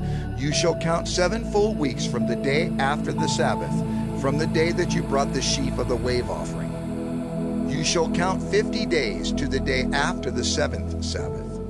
Then you shall present a grain offering of new grain to the Lord. You shall bring from your dwelling places 2 loaves of bread to be waved, made of 2/10 of an ephah. They shall be of fine flour, and they shall be baked with leaven, as first fruits to the Lord. And you shall present with the bread 7 lambs, a year old without blemish, and 1 bull from the herd, and 2 rams. They shall be a burnt offering to the Lord, with their grain offering and their drink offerings, a food offering with a pleasing aroma to the Lord. And you shall offer 1 male goat for a sin offering, and 2 male lambs a year old as a sacrifice of peace offerings. And the priest shall wave them with the bread of the firstfruits as a wave offering before the Lord, with the 2 lambs. They shall be holy to the Lord for the priest. And you shall make proclamation on the same day. You shall hold a holy convocation. You shall not do any ordinary work. It is a statute forever in all your dwelling places throughout your generations. And when you reap the harvest of your land, you shall not reap your field right up to its edge, nor shall you gather the gleanings after your harvest. You shall leave them for the poor and for the sojourner. I am the Lord your God. And the Lord spoke to Moses, saying, Speak to the people of Israel, saying, In the 7th month, on the 1st day of the month, you shall observe a day of solemn rest, a memorial proclaimed with blast of trumpets, a holy convocation. You shall not do any ordinary work, and you shall present a food offering to the Lord. And the Lord spoke to Moses, saying, Now on the 10th day of this 7th month is the Day of Atonement. It shall be for you a time of holy convocation, and you shall afflict yourselves and present a food offering to the Lord, and you shall not do any work on that very day, for it is a day of atonement, to make atonement for you before the Lord your God. For whoever is not afflicted on that very day shall be cut off from his people. And whoever does any work on that very day, that person I will destroy from among his people. You shall not do any work. It is a statute forever throughout your generations in all your dwelling places. It shall be to you a Sabbath of solemn rest, and you shall afflict yourselves on the 9th day of the month, beginning at evening. From evening to evening shall you keep your Sabbath. And the Lord spoke to Moses, saying, Speak to the people of Israel, saying, On the 15th day of this 7th month, and for 7 days is the Feast of Booths to the Lord. On the 1st day shall be a holy convocation. You shall not do any ordinary work. For 7 days you shall present food offerings to the Lord. On the 8th day you shall hold a holy convocation and present a food offering to the Lord. It is a solemn assembly. You shall not do any ordinary work. These are the appointed feasts of the Lord, which you shall proclaim as times of holy convocation, for presenting to the Lord food offerings, burnt offerings, and grain offerings, sacrifices and drink offerings, each on its proper day, besides the Lord's Sabbath, and besides your gifts, and besides all your vow offerings, and besides all your free will offerings, which you give to the Lord. On the 15th day of the 7th month, when you have gathered in the produce of the land, you shall celebrate the feast of the Lord 7 days. On the 1st day shall be a solemn rest, and on the 8th day shall be a solemn rest. And you shall take on the 1st day the fruit of splendid trees, branches of palm trees, and boughs of leafy trees, and willows of the brook, and you shall rejoice before the Lord your God 7 days. You shall celebrate it as a feast to the Lord for 7 days in the year. It is a statute forever throughout your generations. You shall celebrate it in the 7th month. You shall dwell in booths for 7 days. All native Israelites shall dwell in booths, that your generations may know that I made the people of Israel dwell in booths when I brought them out of the land of Egypt. I am the Lord your God. Thus Moses declared to the people of Israel the appointed feasts of the Lord. Leviticus 24.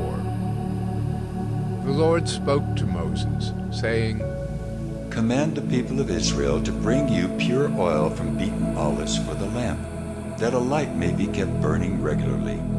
Outside the veil of the testimony, in the tent of meeting, Aaron shall arrange it from evening to morning before the Lord regularly. It shall be a statute forever throughout your generations. He shall arrange the lamps on the lampstand of pure gold before the Lord regularly. You shall take fine flour and bake 12 loaves from it. 2/10 of an ephah shall be in each loaf. And you shall set them in 2 piles, 6 in a pile, on the table of pure gold before the Lord. And you shall put pure frankincense on each pile, that it may go with the bread as a memorial portion, as a food offering to the Lord.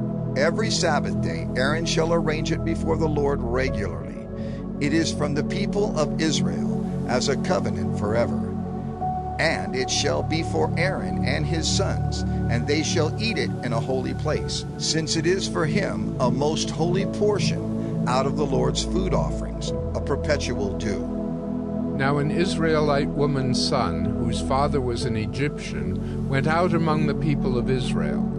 And the Israelite woman's son and a man of Israel fought in the camp. And the Israelite woman's son blasphemed the name and cursed. Then they brought him to Moses. His mother's name was Shelomith, the daughter of Dibri, of the tribe of Dan. And they put him in custody till the will of the Lord should be clear to them. Then the Lord spoke to Moses, saying, Bring out of the camp the one who cursed, and let all who heard him lay their hands on his head, and let all the congregation stone him. And speak to the people of Israel, saying, Whoever curses his God shall bear his sin. Whoever blasphemes the name of the Lord shall surely be put to death. All the congregation shall stone him. The sojourner as well as the native, when he blasphemes the name, shall be put to death. Whoever takes a human life shall surely be put to death. Whoever takes an animal's life shall make it good, life for life. If anyone injures his neighbor, as he has done, it shall be done to him. Fracture for fracture, eye for eye, tooth for tooth. Whatever injury he has given a person shall be given to him. Whoever kills an animal shall make it good, and whoever kills a person shall be put to death. You shall have the same rule for the sojourner and for the native, for I am the Lord your God. So Moses spoke to the people of Israel, and they brought out of the camp the one who had cursed, and stoned him with stones. Thus the people of Israel did as the Lord commanded Moses. Leviticus 25. The Lord spoke to Moses on Mount Sinai, saying, Speak to the people of Israel, and say to them, When you come into the land that I give you, the land shall keep a Sabbath to the Lord. For 6 years you shall sow your field, and for 6 years you shall prune your vineyard and gather in its fruits. But in the 7th year there shall be a Sabbath of solemn rest for the land, a Sabbath to the Lord. You shall not sow your field or prune your vineyard. You shall not reap what grows of itself in your harvest, or gather the grapes of your undressed vine. It shall be a year of solemn rest for the land. The Sabbath of the land shall provide food for you, for yourself and for your male and female slaves, and for your hired servant, and the sojourner who lives with you, and for your cattle and for the wild animals that are in your land. All its yield shall be for food.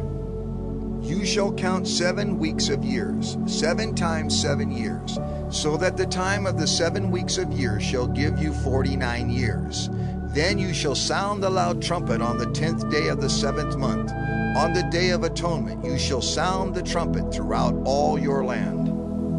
And you shall consecrate the 50th year, and proclaim liberty throughout the land to all its inhabitants. It shall be a jubilee for you, when each of you shall return to his property, and each of you shall return to his clan. That 50th year shall be a jubilee for you. In it you shall neither sow nor reap what grows of itself, nor gather the grapes from the undressed vines. For it is a jubilee. It shall be holy to you. You may eat the produce of the field. In this year of jubilee Each of you shall return to his property. And if you make a sale to your neighbor or buy from your neighbor, you shall not wrong one another. You shall pay your neighbor according to the number of years after the Jubilee, and he shall sell to you according to the number of years for crops. If the years are many, you shall increase the price, and if the years are few, you shall reduce the price. For it is the number of the crops that he is selling to you. You shall not wrong one another, but you shall fear your God, for I am the Lord your God. Therefore you shall do my statutes and keep my rules and perform them, and then you will dwell in the land securely. The land will yield its fruit, and you will eat your fill and dwell in it securely. And if you say, What shall we eat in the 7th year, if we may not sow or gather in our crop? I will command my blessing on you in the 6th year, so that it will produce a crop sufficient for 3 years. When you sow in the 8th year, you will be eating some of the old crop. You shall eat the old until the 9th year, when its crop arrives. The land shall not be sold in perpetuity, for the land is mine. For you are strangers and sojourners with me. And in all the country you possess, you shall allow a redemption of the land. If your brother becomes poor and sells part of his property, then his nearest redeemer shall come and redeem what his brother has sold. If a man has no one to redeem it, and then himself becomes prosperous and finds sufficient means to redeem it, let him calculate the years since he sold it, and pay back the balance to the man to whom he sold it, and then return to his property. But if he has not sufficient means to recover it, then what he sold shall remain in the hand of the buyer until the year of Jubilee. In the Jubilee it shall be released, and he shall return to his property. If a man sells a dwelling house in a walled city, he may redeem it within a year of its sale. For a full year he shall have the right of redemption. If it is not redeemed within a full year, then the house in the walled city shall belong in perpetuity to the buyer. Throughout his generations, it shall not be released in the Jubilee. But the houses of the villages that have no wall around them shall be classified with the fields of the land. They may be redeemed, and they shall be released in the Jubilee. As for the cities of the Levites may redeem at any time the houses and the cities they possess. And if one of the Levites exercises his right of redemption, then the house that was sold in a city they possess shall be released in the Jubilee. For the houses and the cities of the Levites are their possession among the people of Israel. But the fields of pasture land belonging to their cities may not be sold, for that is their possession forever. If your brother becomes poor and cannot maintain himself with you, you shall support him as though he were a stranger and a sojourner, and he shall live with you. Take no interest from him or profit, but fear your God, that your brother may live beside you. You shall not lend him your money at interest, nor give him your food for profit. I am the Lord your God, who brought you out of the land of Egypt to give you the land of Canaan, and to be your God. If your brother becomes poor beside you, and sells himself to you, you shall not make him serve as a slave. He shall be with you as a hired servant, and as a sojourner. He shall serve with you until the year of the Jubilee. Then he shall go out from you, he and his children with him, and go back to his own clan, and return to the possession of his fathers. For they are my servants, whom I brought out of the land of Egypt. They shall not be sold as slaves. You shall not rule over him ruthlessly, but shall fear your God. As for your male and female slaves whom you may have, you may buy male and female slaves from among the nations that are around you. You may also buy from among the strangers who sojourn with you, and their clans that are with you, who have been born in your land, and they may be your property. You may bequeath them to your sons after you to inherit as a possession forever. You may make slaves of them, but over your brothers, the people of Israel, you shall not rule one over another ruthlessly. If a stranger or sojourner with you becomes rich, and your brother beside him becomes poor, and sells himself to the stranger or sojourner with you, or to a member of the stranger's clan, then after he is sold he may be redeemed. One of his brothers may redeem him, or his uncle or his cousin may redeem him, or a close relative from his clan may redeem him. Or if he grows rich, he may redeem himself. He shall calculate with his buyer from the year when he sold himself to him until the year of Jubilee, and the price of his sale shall vary with the number of years. The time he was with his owner shall be rated as the time of a hired servant. If there are still many years left, he shall pay proportionately for his redemption some of his sale price. If there remain but a few years until the year of Jubilee, he shall calculate and pay for his redemption in proportion to his years of service. He shall treat him as a servant hired year by year. He shall not rule ruthlessly over him in your sight. And if he is not redeemed by these means, then he and his children with him shall be released in the year of Jubilee. For it is to me that the people of Israel are servants.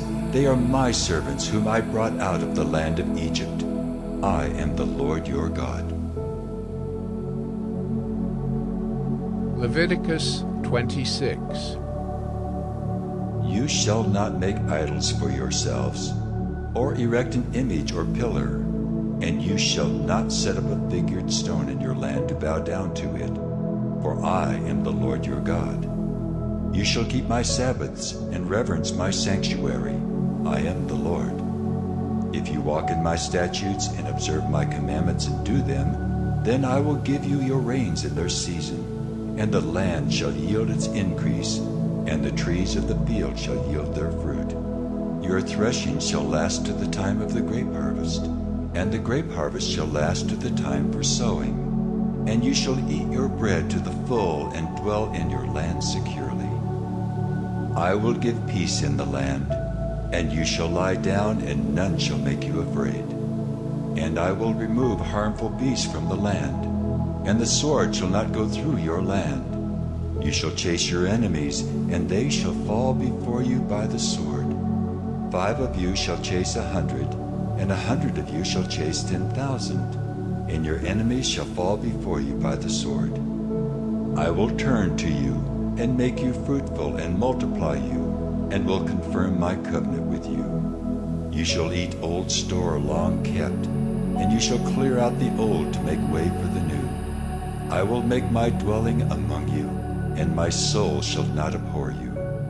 And I will walk among you, and will be your God, and you shall be my people. I am the Lord your God, who brought you out of the land of Egypt, that you should not be their slaves. And I have broken the bars of your yoke, and made you walk erect. But if you will not listen to me, and will not do all these commandments, if you spurn my statutes, and if your soul abhors my rules, so that you will not do all my commandments, but break my covenant, then I will do this to you. I will visit you with panic, with wasting disease and fever that consume the eyes and make the heart ache. And you shall sow your seed in vain, for your enemies shall eat it. I will set my face against you, and you shall be struck down before your enemies. Those who hate you shall rule over you, and you shall flee when none pursues you. And if in spite of this you will not listen to me, then I will discipline you again 7-fold for your sins. And I will break the pride of your power, and I will make your heavens like iron and your earth like bronze. And your strength shall be spent in vain, for your land shall not yield its increase, and the trees of the land shall not yield their fruit. Then if you walk contrary to me and will not listen to me, I will continue striking you 7-fold for your sins, and I will let loose the wild beasts against you, which shall bereave you of your children, and destroy your livestock, and make you few in number, so that your roads shall be deserted.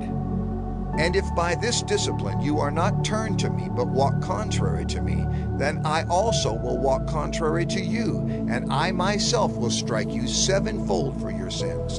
And I will bring a sword upon you, that shall execute vengeance for the covenant. And if you gather within your cities, I will send pestilence among you, and you shall be delivered into the hand of the enemy. When I break your supply of bread, 10 women shall bake your bread in a single oven, and shall dole out your bread again by weight, and you shall eat and not be satisfied. But if in spite of this you will not listen to me, but walk contrary to me, then I will walk contrary to you in fury, and I myself will discipline you sevenfold for your sins. You shall eat the flesh of your sons, and you shall eat the flesh of your daughters, and I will destroy your high places, and cut down your incense altars, and cast your dead bodies upon the dead bodies of your idols, and my soul will abhor you. And I will lay your cities waste, and will make your sanctuaries desolate, and I will not smell your pleasing aromas. And I myself will devastate the land, so that your enemies who settle in it shall be appalled at it. And I will scatter you among the nations, and I will unsheath the sword after you, and your land shall be a desolation, and your cities shall be a waste.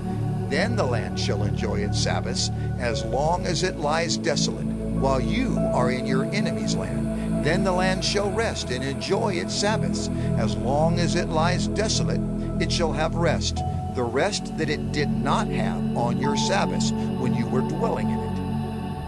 And as for those of you who are left, I will send faintness into their hearts in the lands of their enemies. The sound of a driven leaf shall put them to flight, and they shall flee as one flees from the sword, and they shall fall when none pursues. They shall stumble over one another, as if to escape a sword, though none pursues. And you shall have no power to stand before your enemies, and you shall perish among the nations, and the land of your enemies shall eat you up. And those of you who are left shall rot away in your enemies' lands, because of their iniquity, and also because of the iniquities of their fathers. They shall rot away like them. But if they confess their iniquity, and the iniquity of their fathers in their treachery that they committed against me, and also in walking contrary to me, so that I walked contrary to them, and brought them into the land of their enemies. If then their uncircumcised heart is humbled, and they make amends for their iniquity, then I will remember my covenant with Jacob, and I will remember my covenant with Isaac, and my covenant with Abraham, and I will remember the land. But the land shall be abandoned by them, and enjoy its Sabbaths, while it lies desolate without them. And they shall make amends for their iniquity, because they spurned my rules, and their soul abhorred my statutes. Yet for all that, when they are in the land of their enemies, I will not spurn them, neither will I abhor them so as to destroy them utterly, and break my covenant with them, for I am the Lord their God. But I will for their sake remember the covenant with their forefathers, whom I brought out of the land of Egypt in the sight of the nations, that I might be their God. I am the Lord.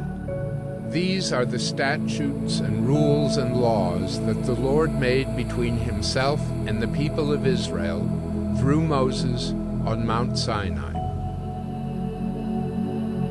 Leviticus 27. The Lord spoke to Moses, saying, Speak to the people of Israel, and say to them, If anyone makes a special vow to the Lord involving the valuation of persons, then the valuation of a male from 20 years old up to 60 years old shall be 50 shekels of silver, according to the shekel of the sanctuary. If the person is a female, the valuation shall be 30 shekels. If the person is from 5 years old up to 20 years old, the valuation shall be for a male 20 shekels, and for a female 10 shekels. If the person is from a month old up to 5 years old, the valuation shall be for a male 5 shekels of silver, and for a female the valuation shall be 3 shekels of silver. And if the person is 60 years old or over, then the valuation for a male shall be 15 shekels, and for a female 10 shekels. And if someone is too poor to pay the valuation, then he shall be made to stand before the priest, and the priest shall value him. The priest shall value him according to what the vower can afford. If the vow is an animal that may be offered as an offering to the Lord, all of it that he gives to the Lord is holy. He shall not exchange it or make a substitute for it, good for bad or bad for good. And if he does in fact substitute one animal for another, then both it and the substitute shall be holy.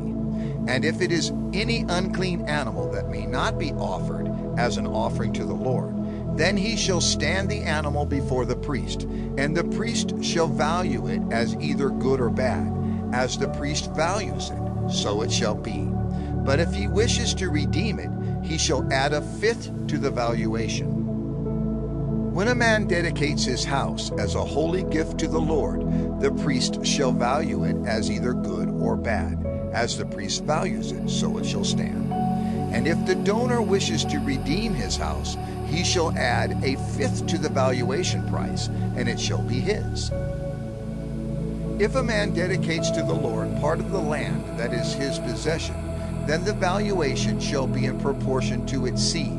A homer of barley seed shall be valued at 50 shekels of silver. If he dedicates his field from the year of Jubilee, the valuation shall stand. But if he dedicates his field after the Jubilee, then the priest shall calculate the price according to the years that remain until the year of Jubilee, and a deduction shall be made from the valuation. And if he who dedicates the field wishes to redeem it, then he shall add a fifth to its valuation price, and it shall remain his. But if he does not wish to redeem the field, or if he has sold the field to another man, it shall not be redeemed any more. But the field, when it is released in the Jubilee, shall be a holy gift to the Lord, like a field that has been devoted. The priest shall be in possession of it. If he dedicates to the Lord a field that he has bought, which is not a part of his possession, then the priest shall calculate the amount of the valuation for it up to the year of Jubilee, and the man shall give the valuation on that day as a holy gift to the Lord. In the year of Jubilee, the field shall return to him from whom it was bought, to whom the land belongs as a possession. Every valuation shall be according to the shekel of the sanctuary. 20 gerahs shall make a shekel. But a firstborn of animals, which as a firstborn belongs to the Lord, no man may dedicate, whether ox or sheep, it is the Lord's. And if it is an unclean animal, then he shall buy it back at the valuation, and add a fifth to it. Or if it is not redeemed, it shall be sold at the valuation. But no devoted thing that a man devotes to the Lord of anything that he has, whether man or beast, or of his inherited field, shall be sold or redeemed. Every devoted thing is most holy to the Lord. No one devoted who is to be devoted for destruction from mankind shall be ransomed. He shall surely be put to death. Every tithe of the land, whether of the seed of the land or of the fruit of the trees, is the Lord's. It is holy to the Lord. If a man wishes to redeem some of his tithe, he shall add a fifth to it. And every tithe of herds and flocks, every 10th animal of all that pass under the herdsman's staff, shall be holy to the Lord. One shall not differentiate between good or bad, neither shall he make a substitute for it. And if he does substitute for it, then both it and the substitute shall be holy. It shall not be redeemed. These are the commandments that the Lord commanded Moses for the people of Israel on Mount Sinai.